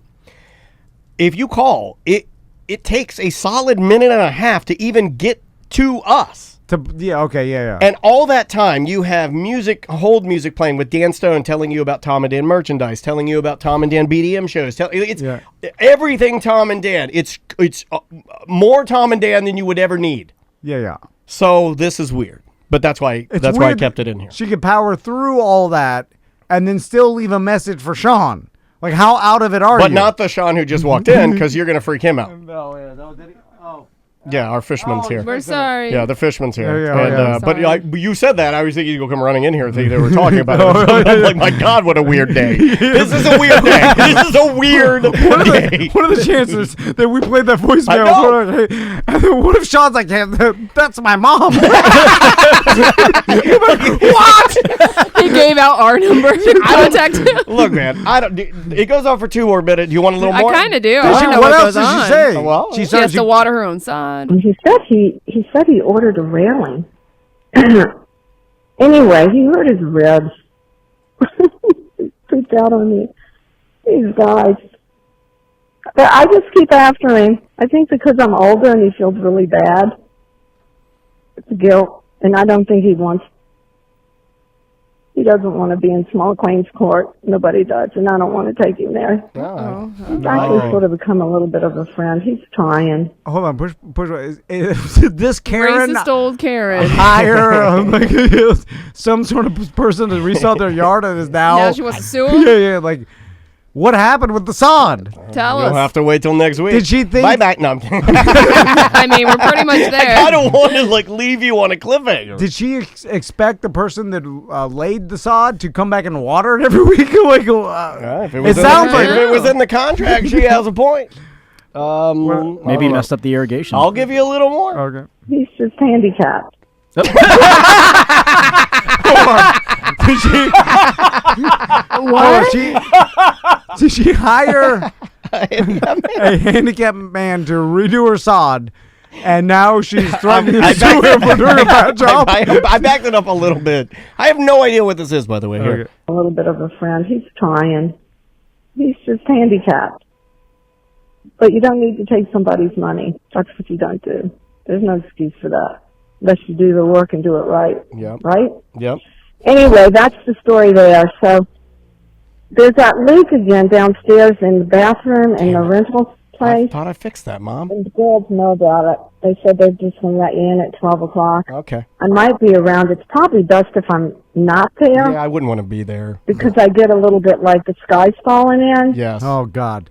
Imagine doing work for this lady. You have this lady call you, complain about every GD thing Or you've done. imagine she stands there while you're doing the work and talks to you you do. I'd be too awkward to ever Yeah. complain about anything after. But I like how she hired a disabled person to do her sod. Then she's bitching about it and threatening to sue him. Hey, follow up. Have you been able to? Didn't you have an issue where every time you walked in, or your wife walked into the bathroom, she smelled? Oh yeah, the center of the earth or something. Like she could smell like the actual. That's what I was talking to. I remember I took a call outside. I'm sorry. No. You're not supposed to talk about that. No, man. I didn't mean to. I thought haven't used my GD shower for 2.5 months because I live with a lady who's crazy bloodhound nose over there. And she's convinced that we have some sort of. She's like, look how the tiles are gray down here. There's a water leak, and she's got a water meter. Where did she get a water meter? I don't know. She lives at Home Depot now. And she's like, look at the water meter. I'm like, oh my God, I just want to shower. And then I have to. It's so miserable. I'm telling you, man. I'm telling you, you just get a homeless person to water your sod and a bird in here. We'd have the best show in Orlando. We need a bird. It's been 2 months we haven't used it. It's still not dry with the GD water meter. Then it's still not. What does the water meter do? It's just Is it like what Ghostbusters have for ghost juice? It's got 2 prongs and there's a digital. It's like the size of 2 packs of cigarettes sideways. Yes, now we're talking. And you put it against the grout, and it says how much percentage of water there is. Humidity and water. Yeah. Oh, there's water in. Is there always water in grout? No, there's not. There's supposed to be. Oh, hey, Sean. It's Olivia. That accidentally started. I didn't do that. Well, we gotta go, Olivia. Oh my God. Bye-bye.